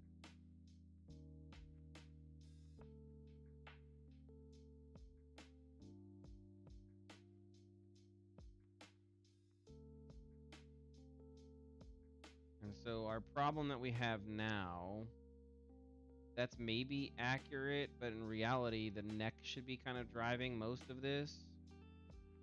And so that's where maybe we do a 0.5. So that way the neck evens this out.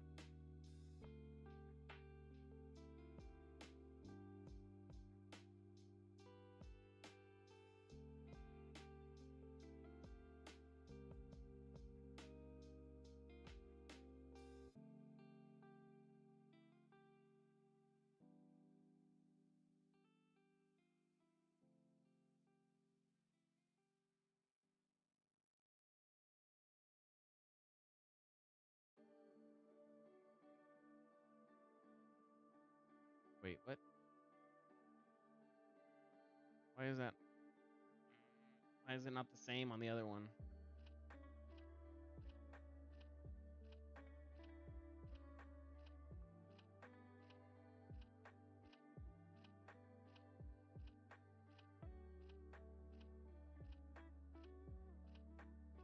Whatever.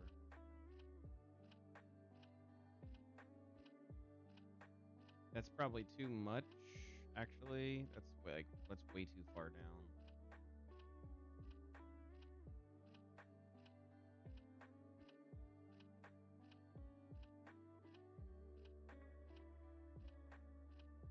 The neck should not be affecting any of that.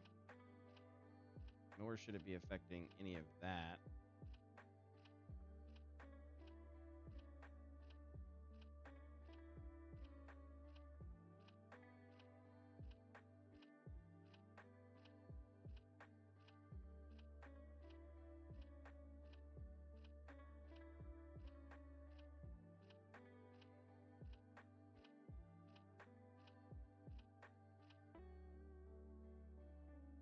Okay. We'll even that out. That's fine. And maybe do something like this so that way it's just a little bit smoother. Okay.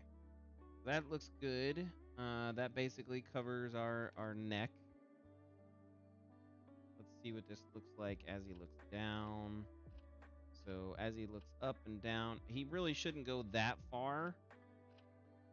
I think that's pretty crazy to look that far. We definitely have some issues if he does look that far.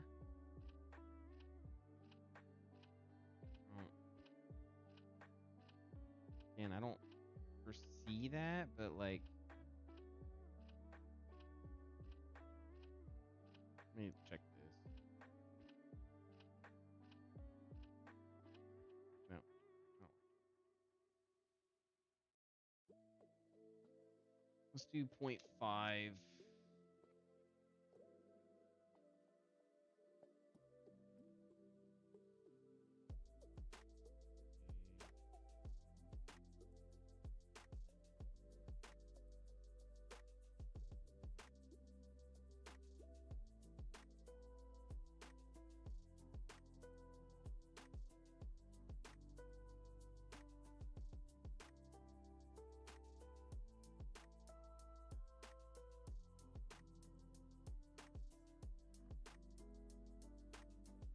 Yeah, so not true. What's going on there? But whatever.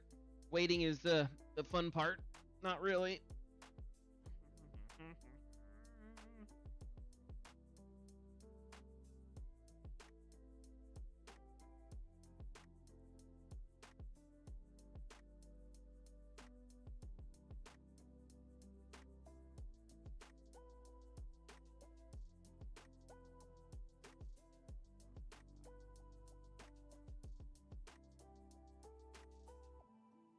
No. Dang it. Let's reduce the size down to 2. That's where I'm really having my problem. There should be some, kind of like dither in there. That's fine, I think. That's normal.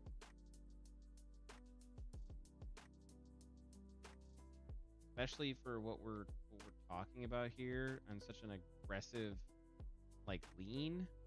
I probably would have that. Tool settings, go to maybe 0.5. Yeah, 0.5 is fine. Color all this in.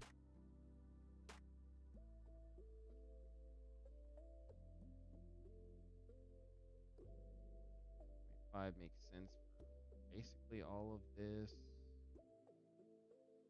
This is the chest line.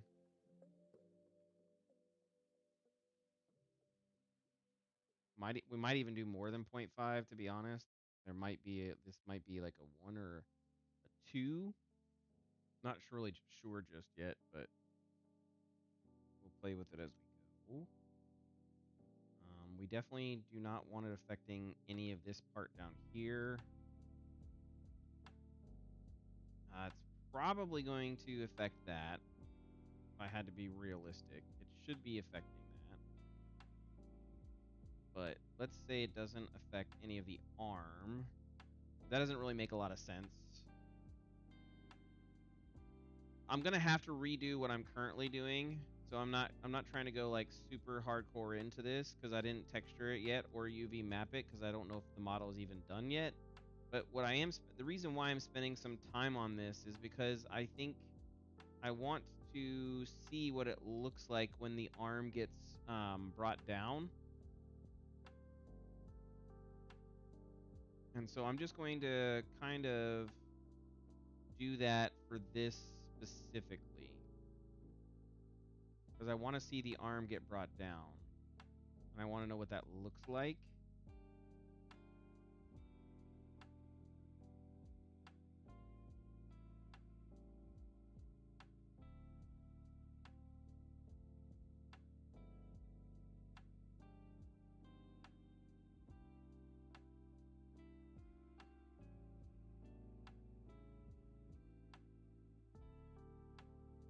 So that clavicle should have nothing to do with this neck at all. And maybe none of that. Maybe. I don't think it should affect any of that, to be honest.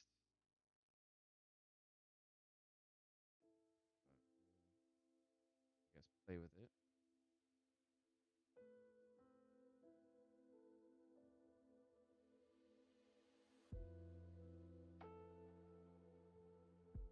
And it definitely should have no effect on the arm.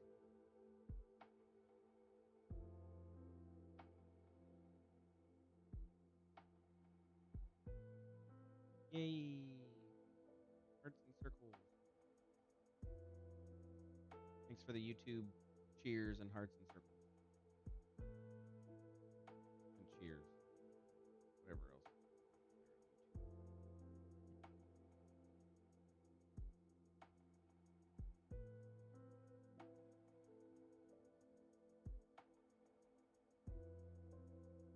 Okay, so we have that. Let's do the arm real quick. Yeah, see how that arm is like that arm is affecting so much right now. That.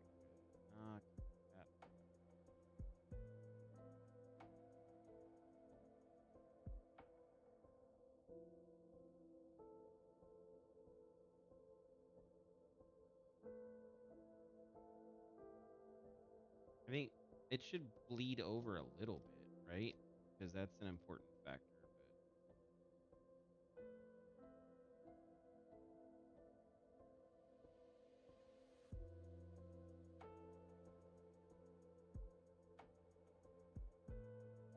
But that's it. You know? And then it shouldn't affect anything here because that's what all of that does.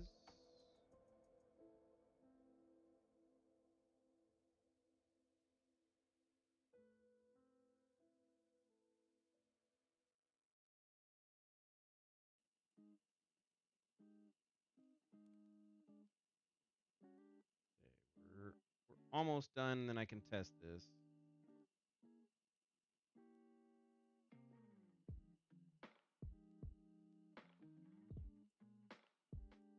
Hey Paris, what's up, man? It's been a while. How are you?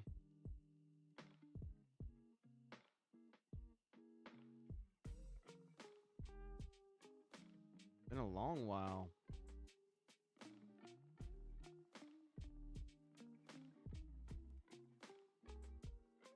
You retired yet, or are you still enjoying the military?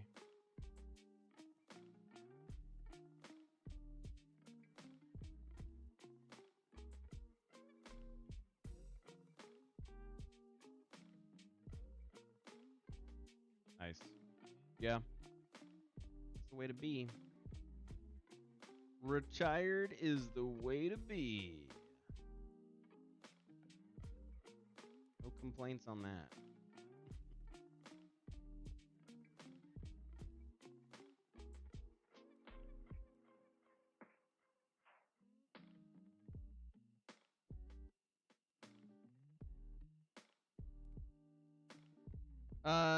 Oh, you have 19 months? Yeah, I'm retiring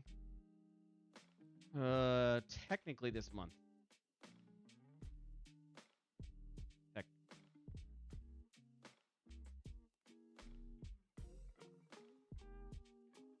I've already kind of been retired. I'm on skill bridge. So hence the beard. But my official no longer in the Navy date is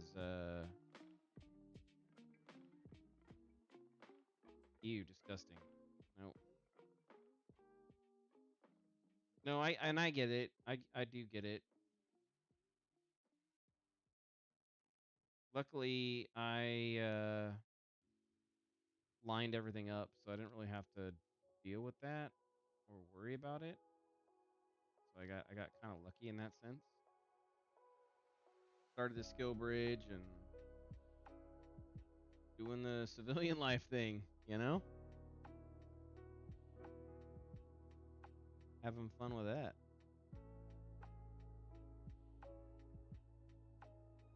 Well, I wouldn't say having fun. The hardest part of being in the civilian sector is trying to find the job. I'll be honest, that job security in the military, once it's not there anymore, woo, is a little bit interesting, man. A little bit interesting world. You're like, oh crap, okay, I got to worry about all this other stuff now, and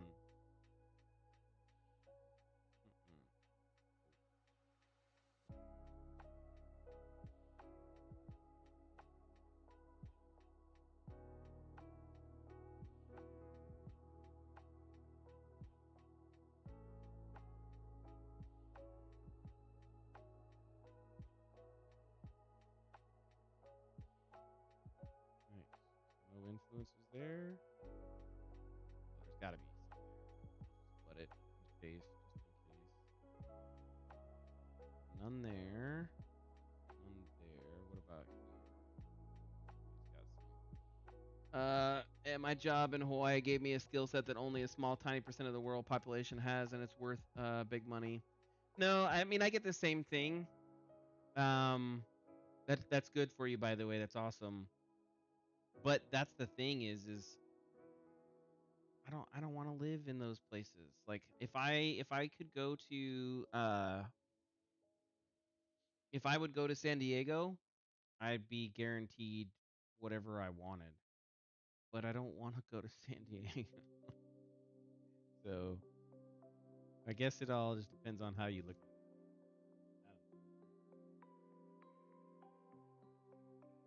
it. Yeah, well that'll be cool. I'm not trying to go to San Diego. I am not trying to go there. It looks like I'll probably be in Georgia. I think that's where I'm gonna call home. Probably. If the current job I am looking at pans out and works, then Georgia will be home. Yep. I know, crazy, right? I never thought I'd be in Georgia, but hey, go where the job goes.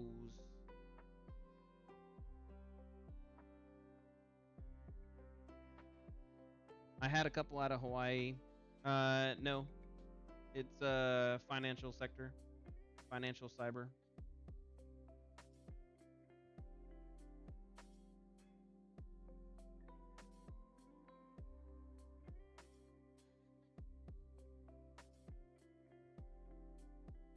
Yep, yep, yep, yep. Okay, so that's kind of interesting. I don't know if that's what that would look like. Let me try. Let's do 0.5. Either way, I'm excited. It's it's a fun kind of thing to deal with and learn, but yeah, it's definitely like I said, there's a lot of people who kind of struggle with that on the first process.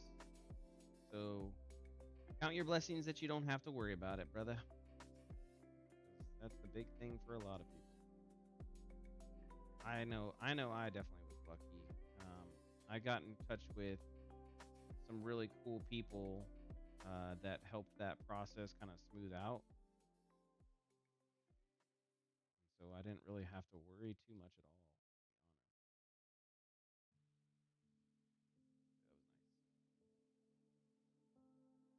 I'm just hoping not to live in the U.S. It's too expensive to live there. I mean, Paris ain't cheaper, bro.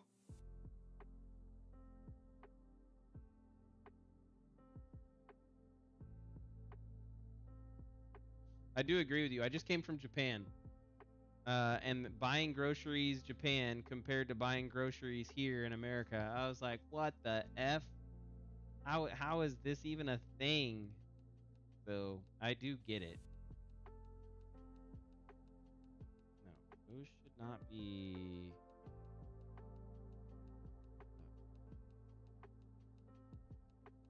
That's true.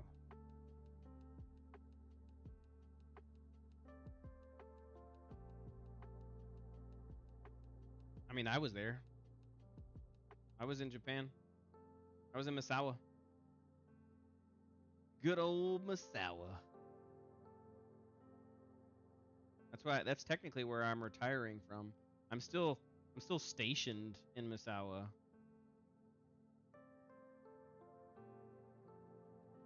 That's my base. Oh, nice. Well, Tokyo's kind of fun. I kind of want to do a couple of things in Tokyo before I left. But my transition was not a easy one. There was a lot going on, and really, honestly, I was just happy to get out of there. One of the less known Air Force bases.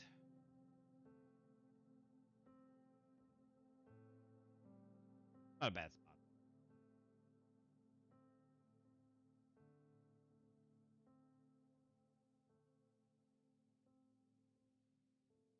That's got to be 4 chains down. I don't know if that's 4 chains down or 3 chains. I have no clue. Yeah, it's not bad. The last time I was in Misawa, though, I got AIP. So, little bit different. Little bit different of a world. But they don't do AIP anymore, so ain't no thing now. Okay. So if the head was moving, it's pretty good. I should probably never go all the way down. That's what that's showing me and telling me. Like that's probably way too far down. But otherwise, it's still pretty good. Maybe I need to add a little bit more weight to here.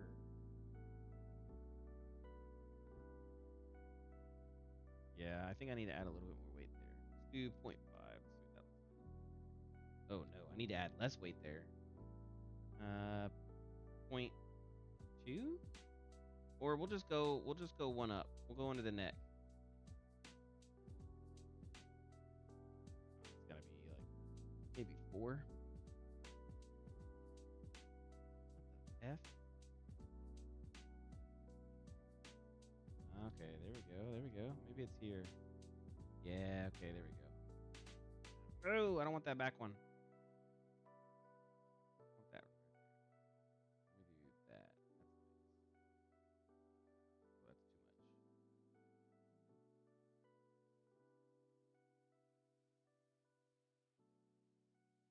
Okay, there we go. Oop, that's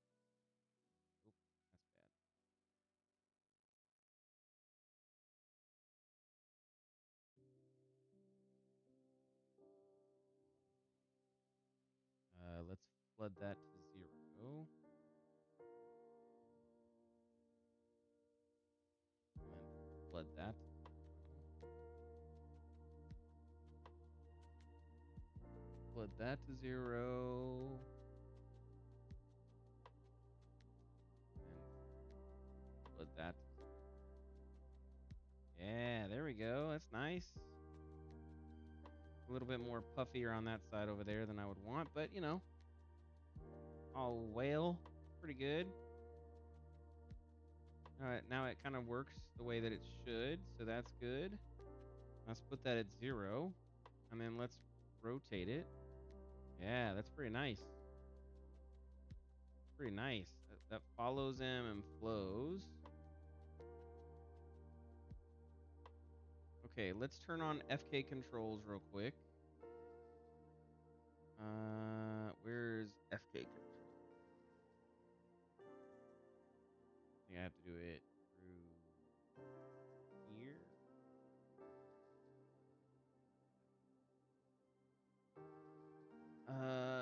Switch it over from IK to FK. Where's that? Follow, hand, high, left arm, FK1. Where do I do FK?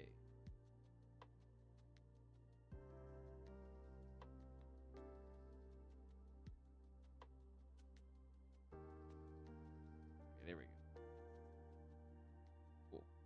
So now I can turn that back on, and then I just want to see what it looks like. Yeah. Okay, cool. So you can kind of see the hand. This is if I did FK controls. So specifically controlling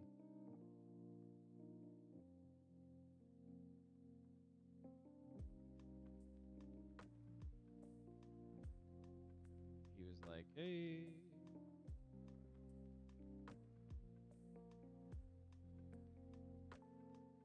So you can see there's some definitely warping that I'm gonna have to fix for that. But overall, it does go down proper, which is nice. And so I can have him kind of, you know, be like, hi. There should be no. I was like, there should be no. Okay, good.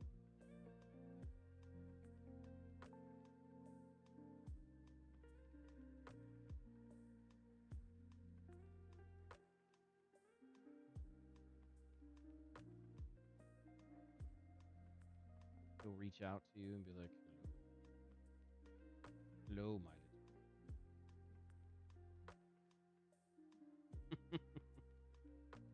little. Disgusting. Okay, let's go back.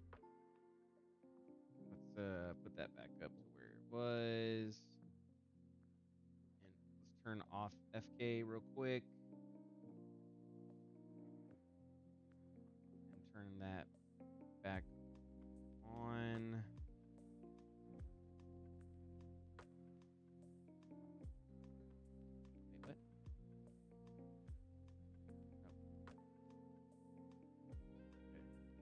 We're gonna bring this arm here and down. Rotate it and have it come here. And then flip this down.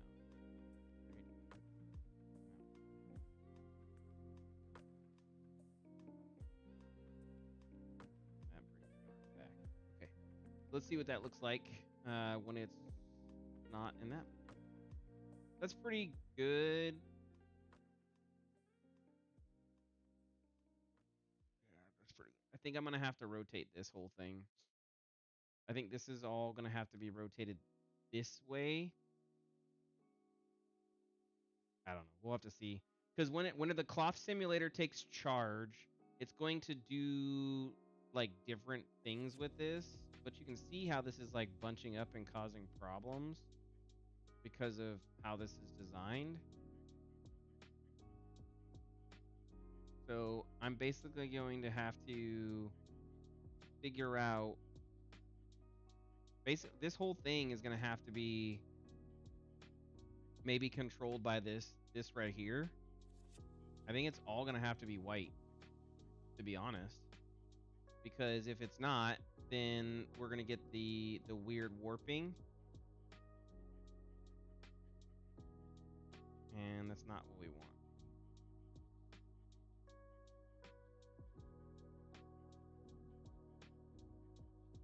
Yeah, I think this is all going to have to be white. And then we just let the cloth simulator kind of deal with what that looks like and how it goes.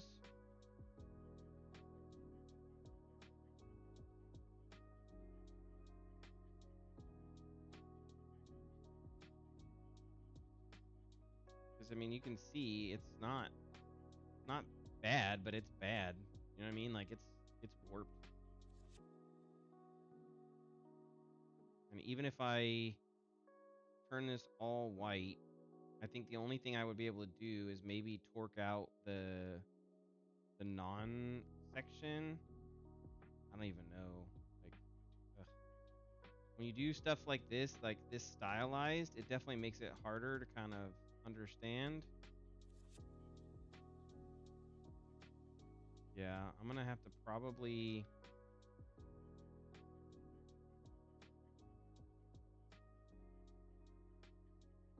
That's an interesting one.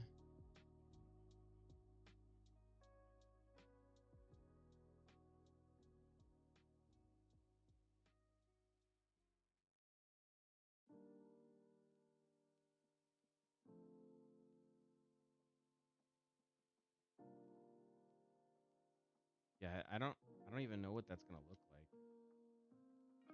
at all.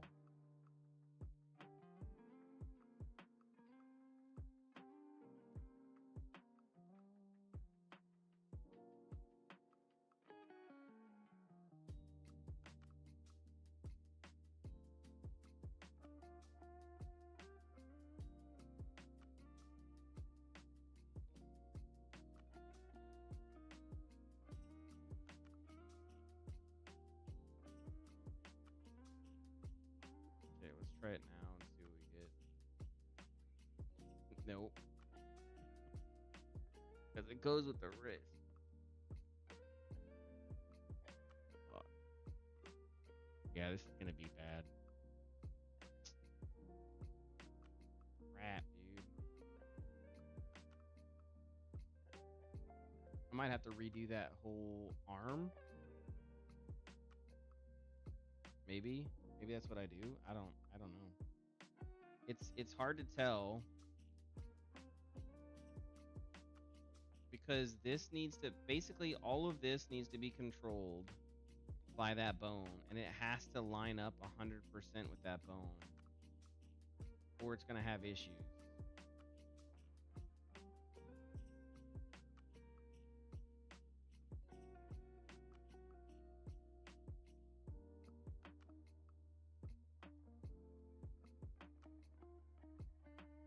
And I don't know what that looks like for here. Because as I move this way and I rotate this,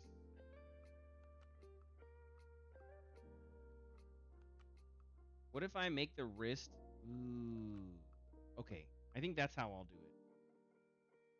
That's how I'll do it. I'm just going to make this whole thing 100% line up with that, and the wrist is not going to affect that at all. I think that's how I'm going to do it.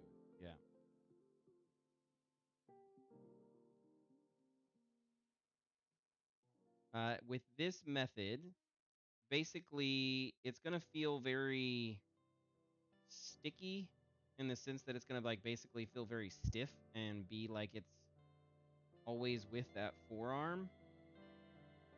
But the benefit to this is basically it always is going to follow that. So I just need to fix that loop right here, but it will always follow the wrist. And so that's the benefit of this.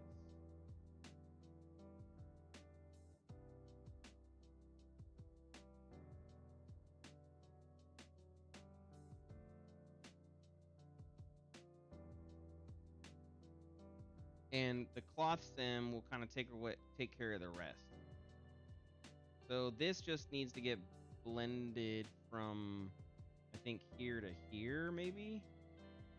Probably a softer blend that we got to do, so it's not so hardcore.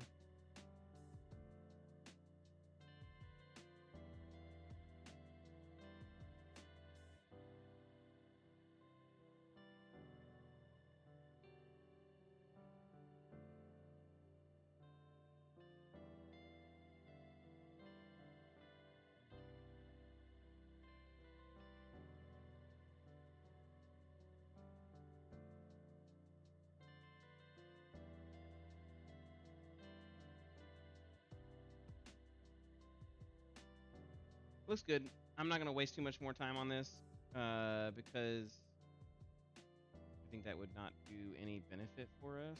Let's do 0.4 real quick. I just want to see if that like evens that out at all.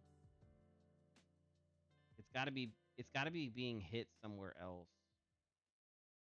because that should be, it should even all of that out.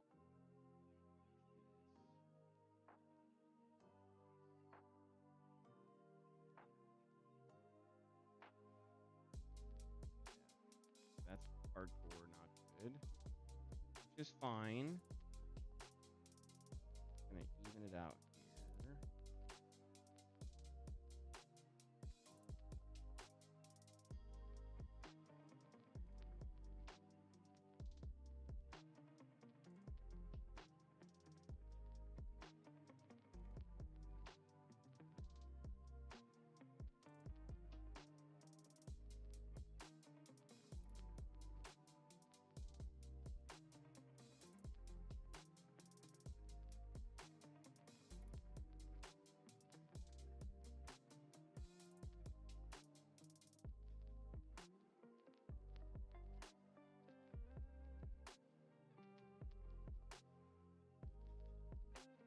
Yeah, that's good. So that's kind of a better setup. It's not flawless, but it is better.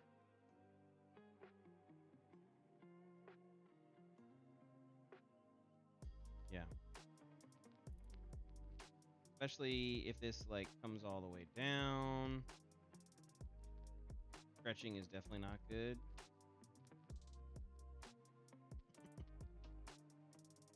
Whatever.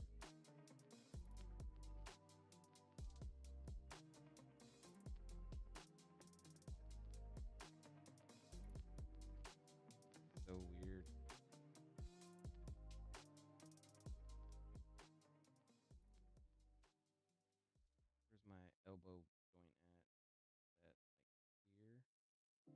here. Yeah, that I don't know. It's gonna be an interesting one. It's close. It's like the the 40% solution, 70% solution, but the way cloth sim should work is it basically pulls all of this down here.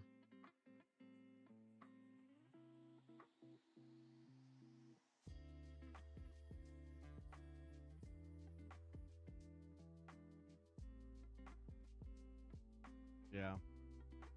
I mean, I think it's gonna be okay. As I move it around, it's more or less fine. I think there's some clipping that I need to do there, but we're okay for the most part.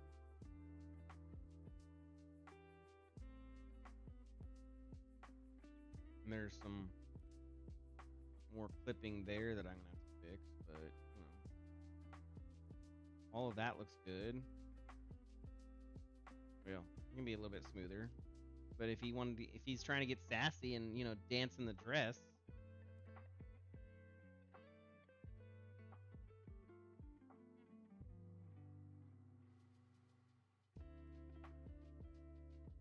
looks good. I'm not tripping. Let's grab the top part real quick, see what that looks like. Okay, the other arm is definitely bad. This one is fine. He's like, "Grrr." Okay, I'm definitely gonna have to like smooth out some of this because that shouldn't be that bad. But overall, it's not bad. It's stretching and moving, and so we have a good skeleton to work from. I like it. I'm kind of looking at it, trying to think about how I want to move in the right direction for everything that we've got. I think it's good, I think we're good. Okay, so let's put this back to 0. And then let's put this back to 0.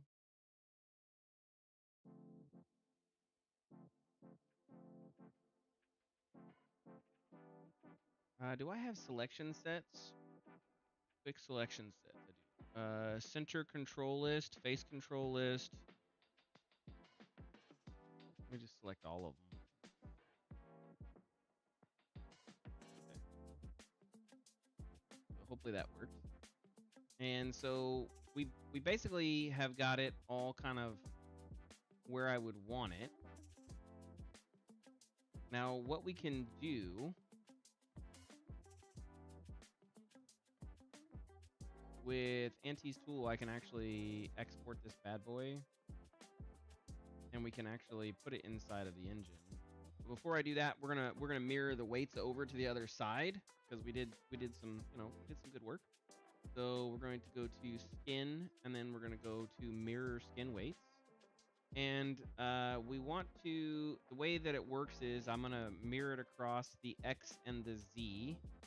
And so I want to go from positive to negative. So that's X plus to X minus. So I want to go positive and negative, and I go mirror. And let's see if this worked correctly. If it worked correctly, selecting this bone should be something similar. It did work correctly. Nice. So we should get similar behavior from this side over here, which we do now, which is kind of cool, right? Yay! Okay. Whatever. So then if we go to Auntie's little plugin, we come here and we do tools, and I go publish the rig. Basically, it removes all of the blueprint stuff.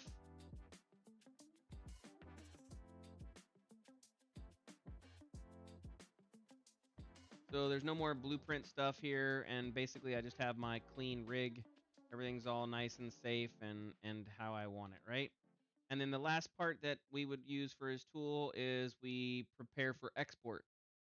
Technically, I don't think I really care about it being for export because all my controls are there, but it does need to be done. So basically, we're just going to go tools and prepare for export. This is going to basically bake all of the animations, and it's going to remove the rig. Very rarely would I'll do this. until I finished all of the animations, right? You don't want to bake down everything like that. There's gotta be an intermediary step. I'm gonna have to think about that one. But in this case, it's basically getting rid of the control rig. It's getting rid of all the extras, and it's just giving you a skeleton and the meshes.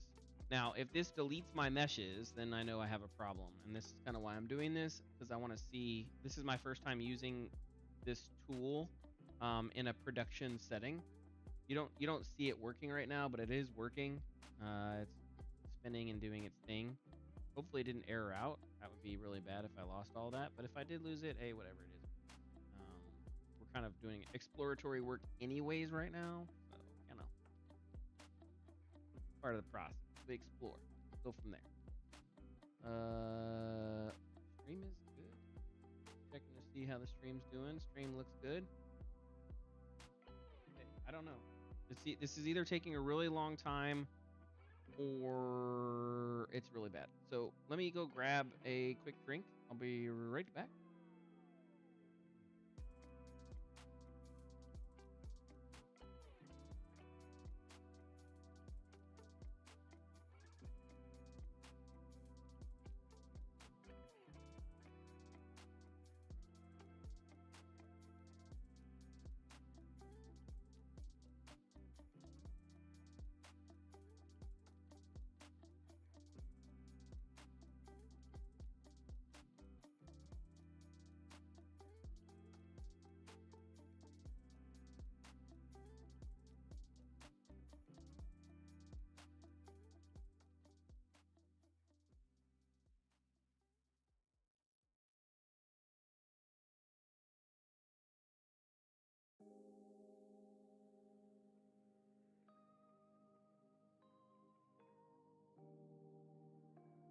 Okay, I am back.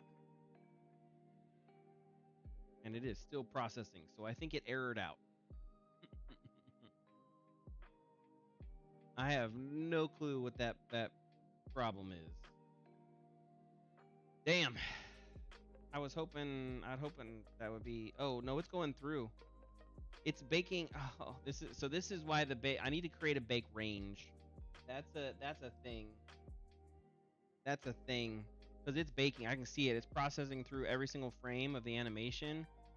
I need to... Let me make notes on this.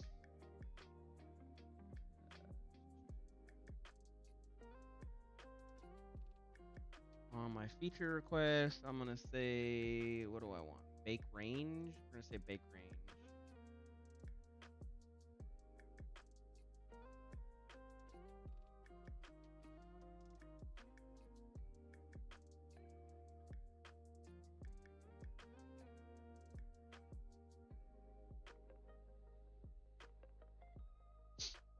Yeah. So it's there. It's just baking away. We're gonna have to let it sit there and bake. It's gonna bake. It's cooking in the oven, boys. I like it. It's gonna look good. I like it.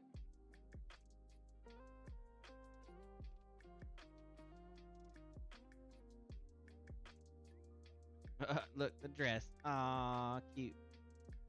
Cute dress.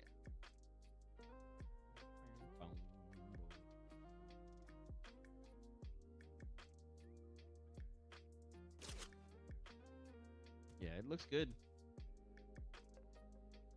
And then having the fates move and animate and talk will be, like, that'll be a big thing. We definitely have to fix the camera, because it like, just instantly needs to tween. Like, it shouldn't be instant. It should, like, tween.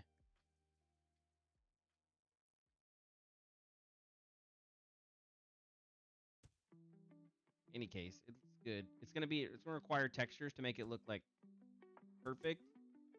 And then again, we want the cloth to work. So that's the next thing. That's why I'm baking this down, because I want to bring it in and see if the cloth is gonna work. With the cloth inside, I will then be able to use this to determine if this is an actual good thing here or not. So that's why I want to bake it down. So I can bring it in, test, and then tell myself, yes, this is a good thing, or no, this is a bad thing. So that's what we're doing. We're testing that. And then once we know for sure, then that will kind of depict how I move forward and how I proceed with the different styles. But I am still waiting for it to process. Okay, it looks like it processed. So that's good. Everything is baked out. Yep, it's 100% baked out, which is cool. So we're basically going to grab everything.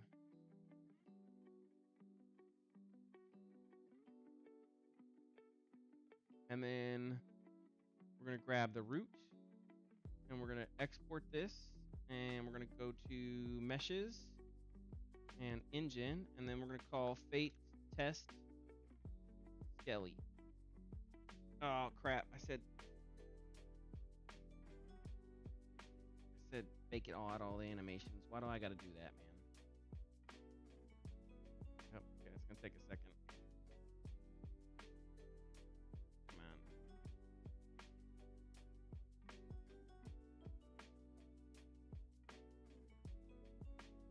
Come on. Okay, so this is a skeletal mesh, import mesh, import content. We are going to have its own skeletal. We're not going to do any of that. We are not going to import any animations. We're not going to do anything else. We're just going to import this thing straight away. So let's do import. Yeah, let's do import. See what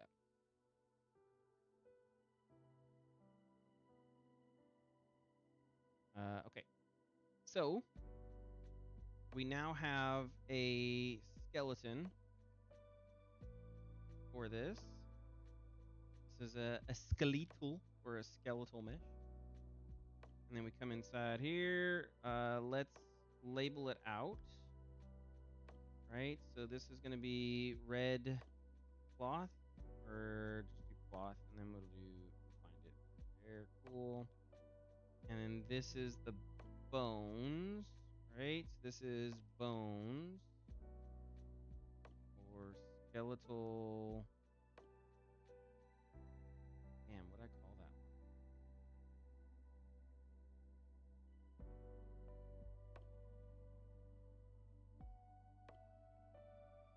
I think Matt Skeleton 1. Oh, no, that is definitely it. What did I call it? Oh, Fate Base.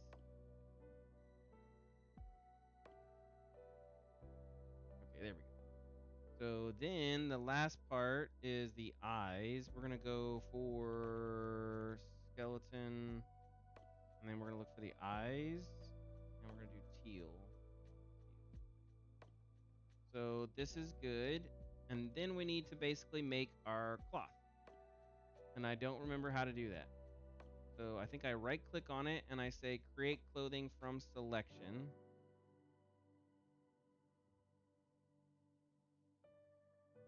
I think I do that. Failed to generate clothing skin mesh due to degenerative triangles. Found coincident vertices triangle. What are degenerative triangles? Oh, is it the... I bet you it's this. It's this. Damn.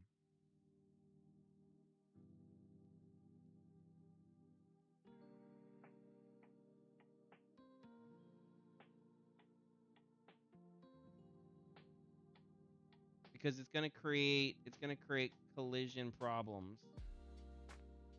Like it won't know how to handle it. Damn, I wonder if that's what it is. Okay, so let me select all again. File, export the selection. What do we call this again? We called it Fate Test Skeletal. And do one. That way I'm not sitting here for 7 hours while it exports. Gonna replace it again. Come in here. Wait, what? Where, what? What? Why is it missing the what? What the banana, man? What the banana? It's right there. I see it. It's right there. Yeah, well, now I'm having problems because I decided to delete the faces.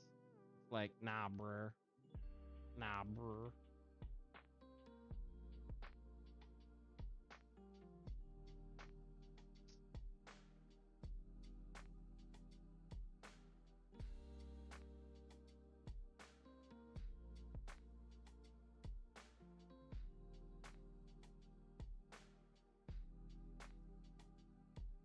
Fate Temple Skelly. Yep. Let's do one. Export it. Yep. If it pops back up, and that tells me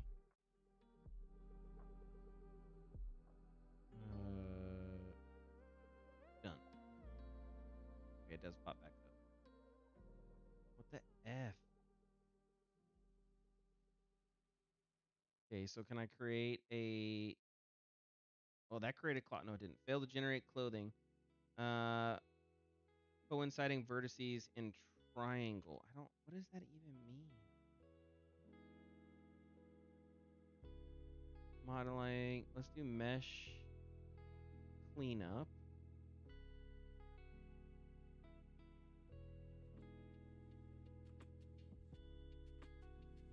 Cleanup.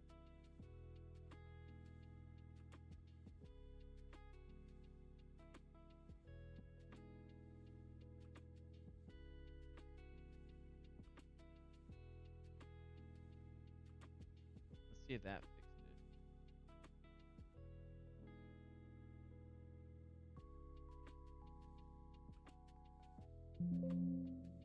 I done bonking big monsters for now. It was heckin' fun. Yeah, that's good. Where'd you get the game? Steam? Is that where you downloaded it? What? How did I lose?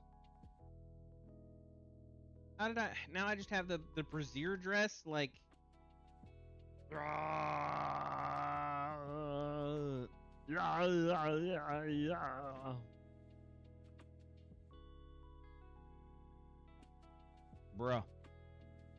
bruh.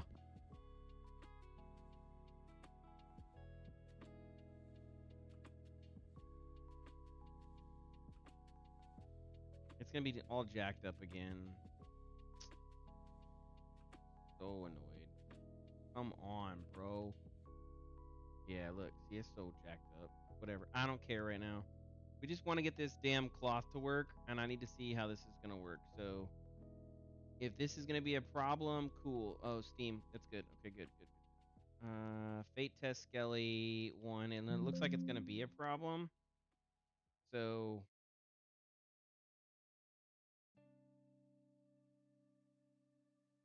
okay, well that's something, I guess. Cool. Now create it. Oh shit, it did. Okay, cool.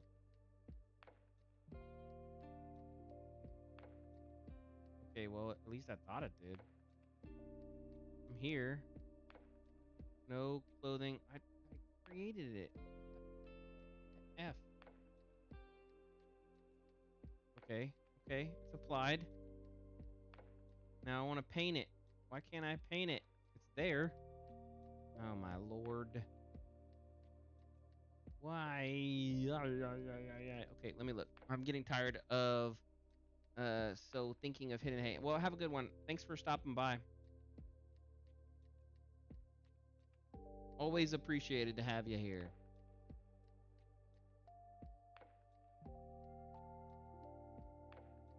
I don't know what the answer to this is. I need to write this down. It's a damn tutorial. UE5 create cloth. Let me see, watch this real quick.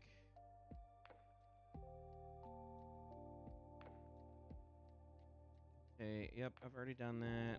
So that's the cape part. Yay. Right menu. Okay, so what did he say? He says right click menu. Wait, no.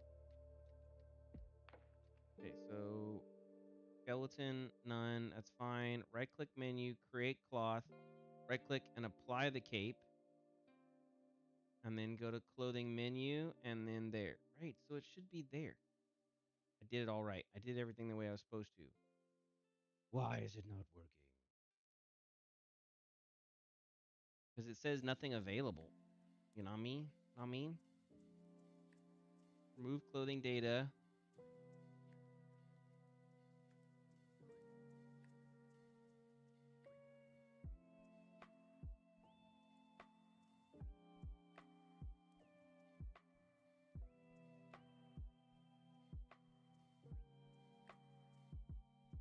Come on.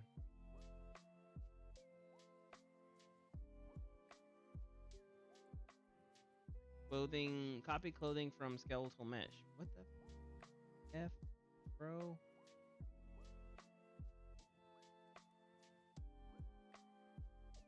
Nope, that's not working. That is not working. Okay, well, I definitely jacked that up, so let's delete all of this.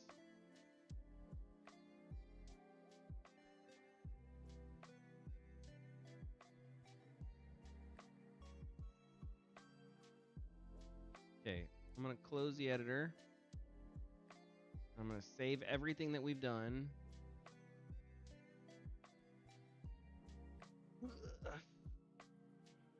Okay, this might be where I close the stream, to be honest. I might end early because this is gonna be a headache, and I want to be cursing on stream, man. And I'm definitely gonna be cursing on stream. Okay, let's try it again. We're gonna try it one more time. Grab everything. I'm gonna export this, and we're gonna call this Fate Template Test 01. I'm only gonna export with 1 frame. Export the selection. Okay, so it's been exported. Let's go ahead and open up the editor.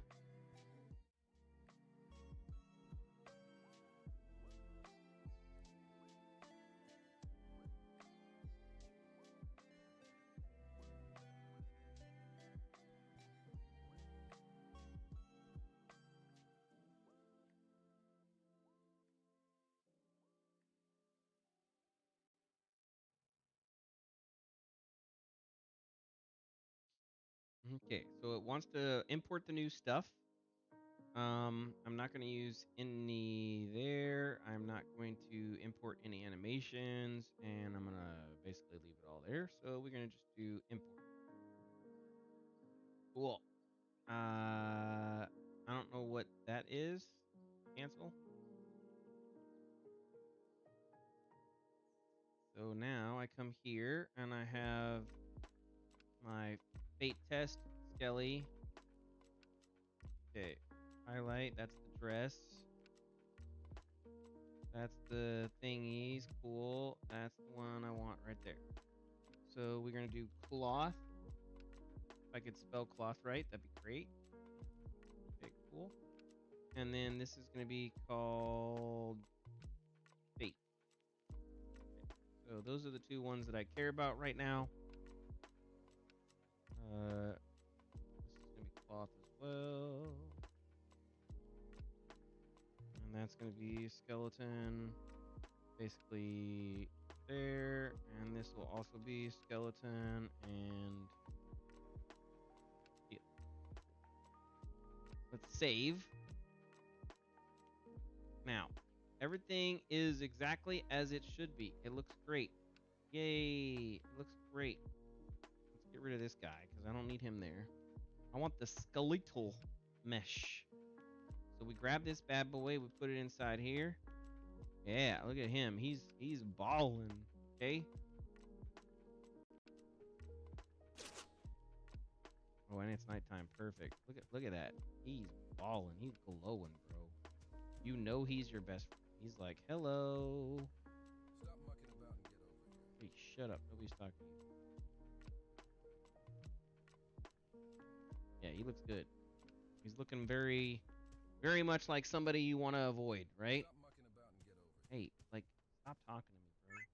You don't even know me. We're not even friends. Okay?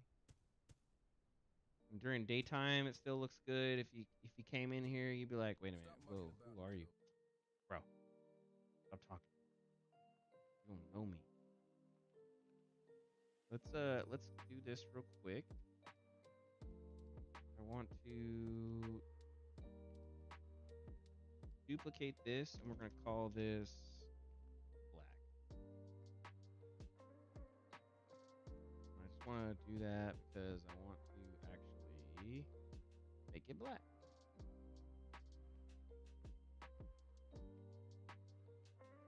Okay, save, and we're gonna change this to black. Oh no, right cloth.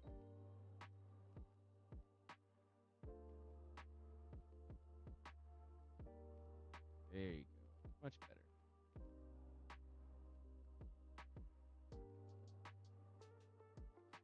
Okay, now let's see what happens when.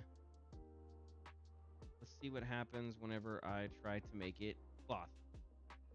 So right click, create clothing. I'm going to choose Fate Template Clothing. That's the asset name. I'm not going to choose Remove from Mesh. And I'm going to choose this. I'm going to hit Create. Okay, created it. Nice. I'm going to apply. And then I'm going to activate cloth painting. Snap, crackle, pop. Okay, we're here. We're about ready to see what this is going to be like. Man, I'm excited. I can't tell you how excited I am. We're going to see how bad this is going to be. Disgusting. Where's the painting options? Where's the painting size? View min, view max. Visual tool settings, paint value, radius is 2. So let's do like N.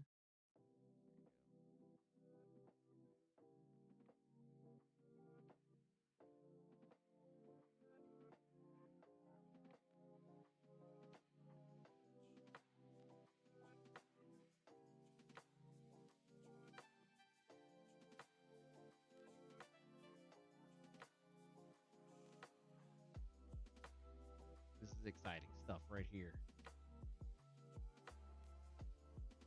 It may not seem like it to you, but it is to me.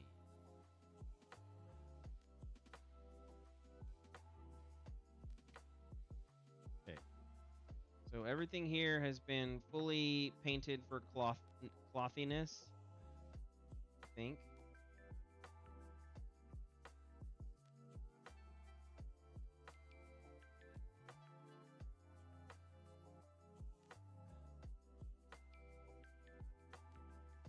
Yeah, let's do full back facing. That way I'm only painting on the front.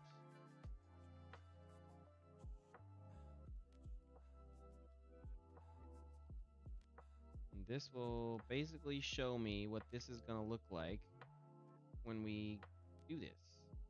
Okay? And then I'm done. I'm going to go deactivate. Oh, Lord.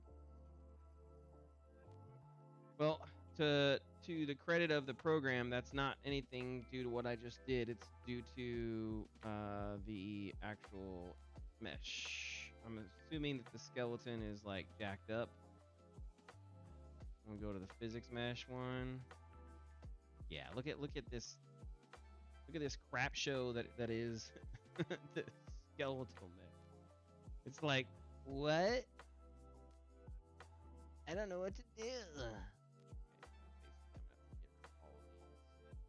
We're just gonna get rid of all of them, and I'm gonna delete. I'm just gonna create. Oh, nice, nice.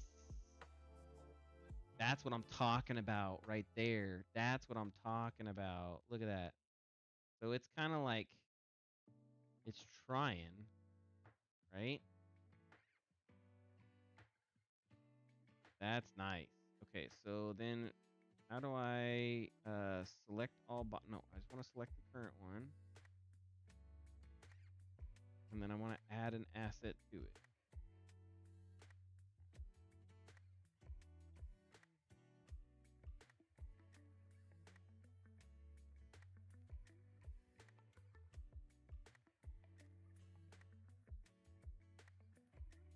Which one is selected right now?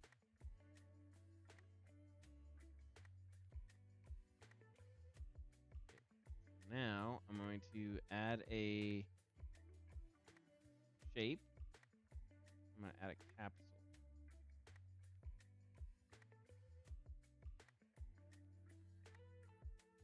Perfect. And then I'm going to make it go to 90.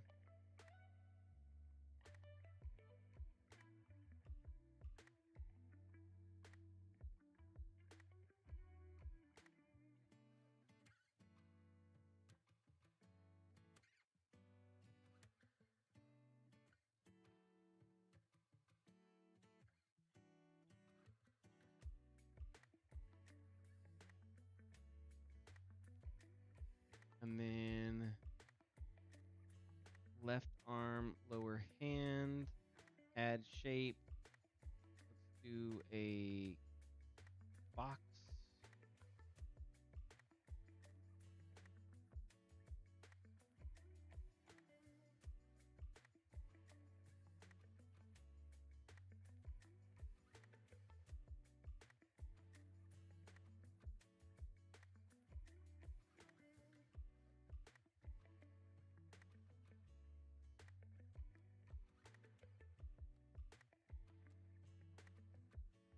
I mean, that kind of looks good.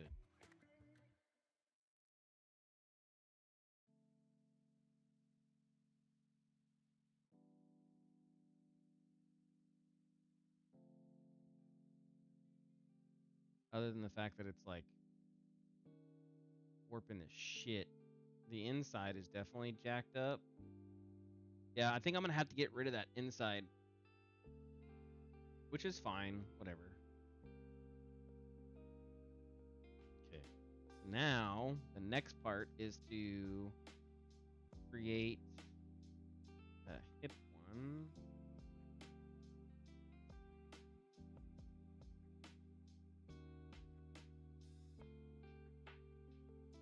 Do a sphere.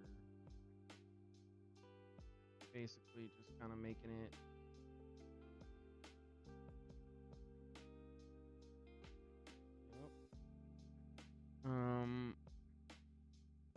Okay.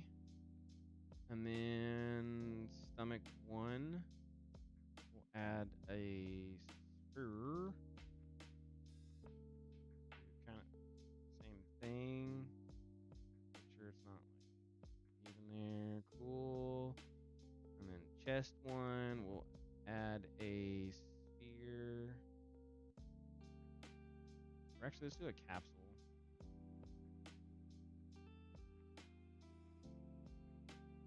That way I can make it kind of irregular.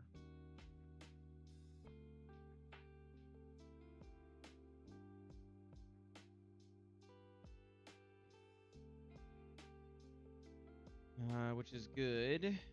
And then we need, for the root, we need one. So I guess we'll just add one to the root. And then we'll add a capsule. Turn it in the 90.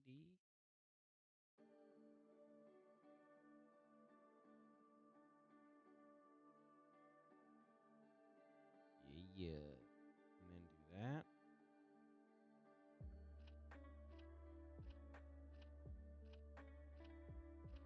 Here. And then something like that.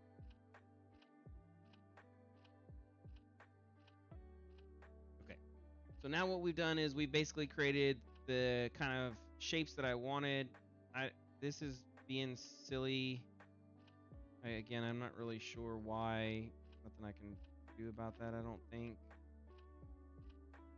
Maybe I can if I just move it a little bit lower. Well, we'll have to play with it. Okay, so let's save that. This is our physics mesh. We come back over here. This basically should, this is our skeleton. I don't want to modify that. We come here, activate cloth painting, and then deactivate. So this is more realistic. Okay, and now I can actually move the arm and get an idea of what this is going to look like. And the answer is potato garbage. Okay, so that's good to know. Basically, basically, the answer to that is no, it doesn't look good. Ugh. Potato garbage.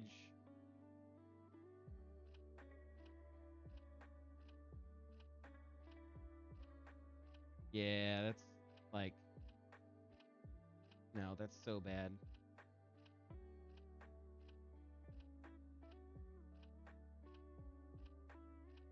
Okay there, and then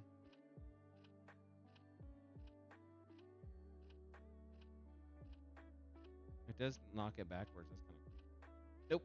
So two things I have to do basically is I can't have the inside part. That's not a good thing. No buenos there. And then I can't do the taper that I've done because that taper does not look good. Is this the skeletal mesh? It is. Okay. So let's do simulate physics. And then let's actually do simulate. Okay, well, other than that part, you bastard. Okay, well, they're not all supposed to fall apart.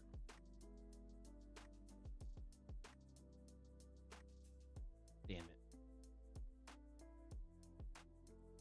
What if I make this kinetic? Okay, I'm gonna make that kinetic. Save. Now let's simulate. What? I made it kinetic. What the hell?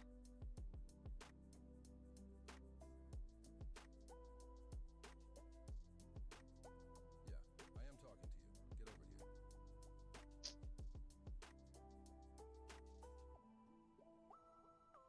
Damn it. I am not joking. Come here. Wait, is it still playing? Oh, it is still playing. Okay, let me save.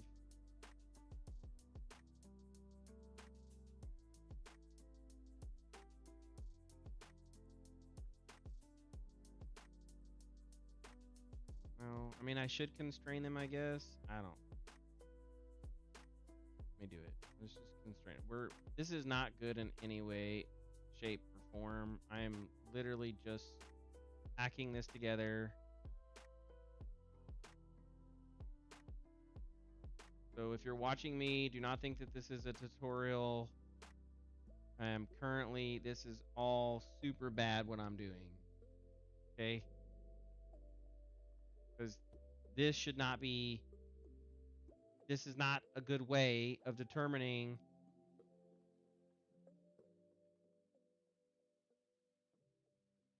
like what that should be simulated to that. Like why? I'm gonna constrain it.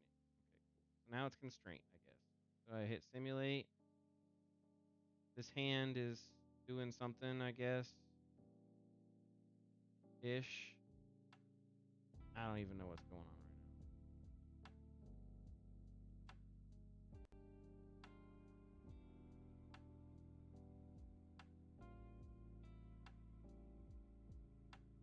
now. I couldn't even tell you what is going on right now if I wanted to.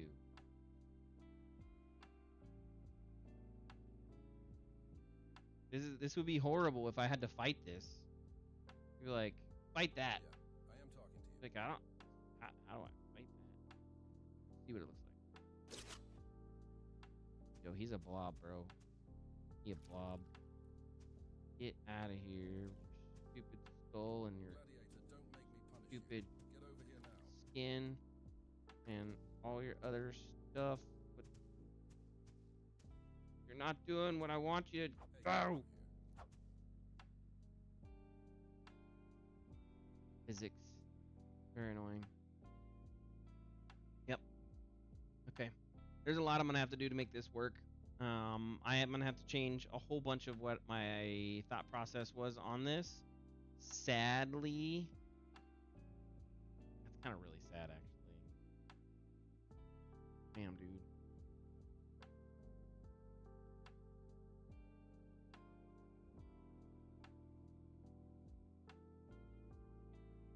Yeah, I'm gonna have to think about this. It's gonna be food for thought, because I'm gonna basically have to change. The short skinny of this is all of this inside part needs to go away. I can't have that. And then I can't have this taper down like this, because by having that taper down like that and then enabling the cloth stuff, it does not work well. Not even close to working well.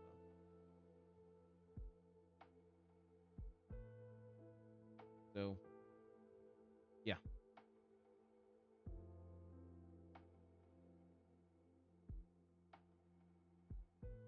That being said, for what it is, this turned out pretty good. Like, I really do like it.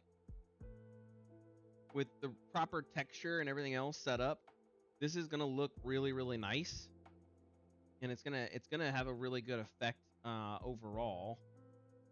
You know, just turn off simulate physics. And no bueno.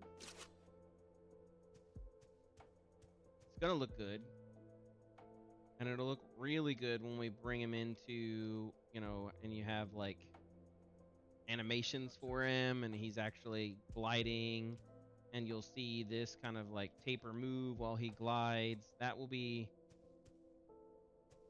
nice. But it'll be a minute before I get this type of physics on it, because clearly, you know, there's some issues with what he has going on and what I got going on. So, but that's kind of the goal, is to make the cloth physics work for him. So that way, as he's moving and flying, oh, does that get messed up by his? What? What? No way. That should not be affected by his cloth physics. That's kind of cool, I guess. Maybe-ish. Not really.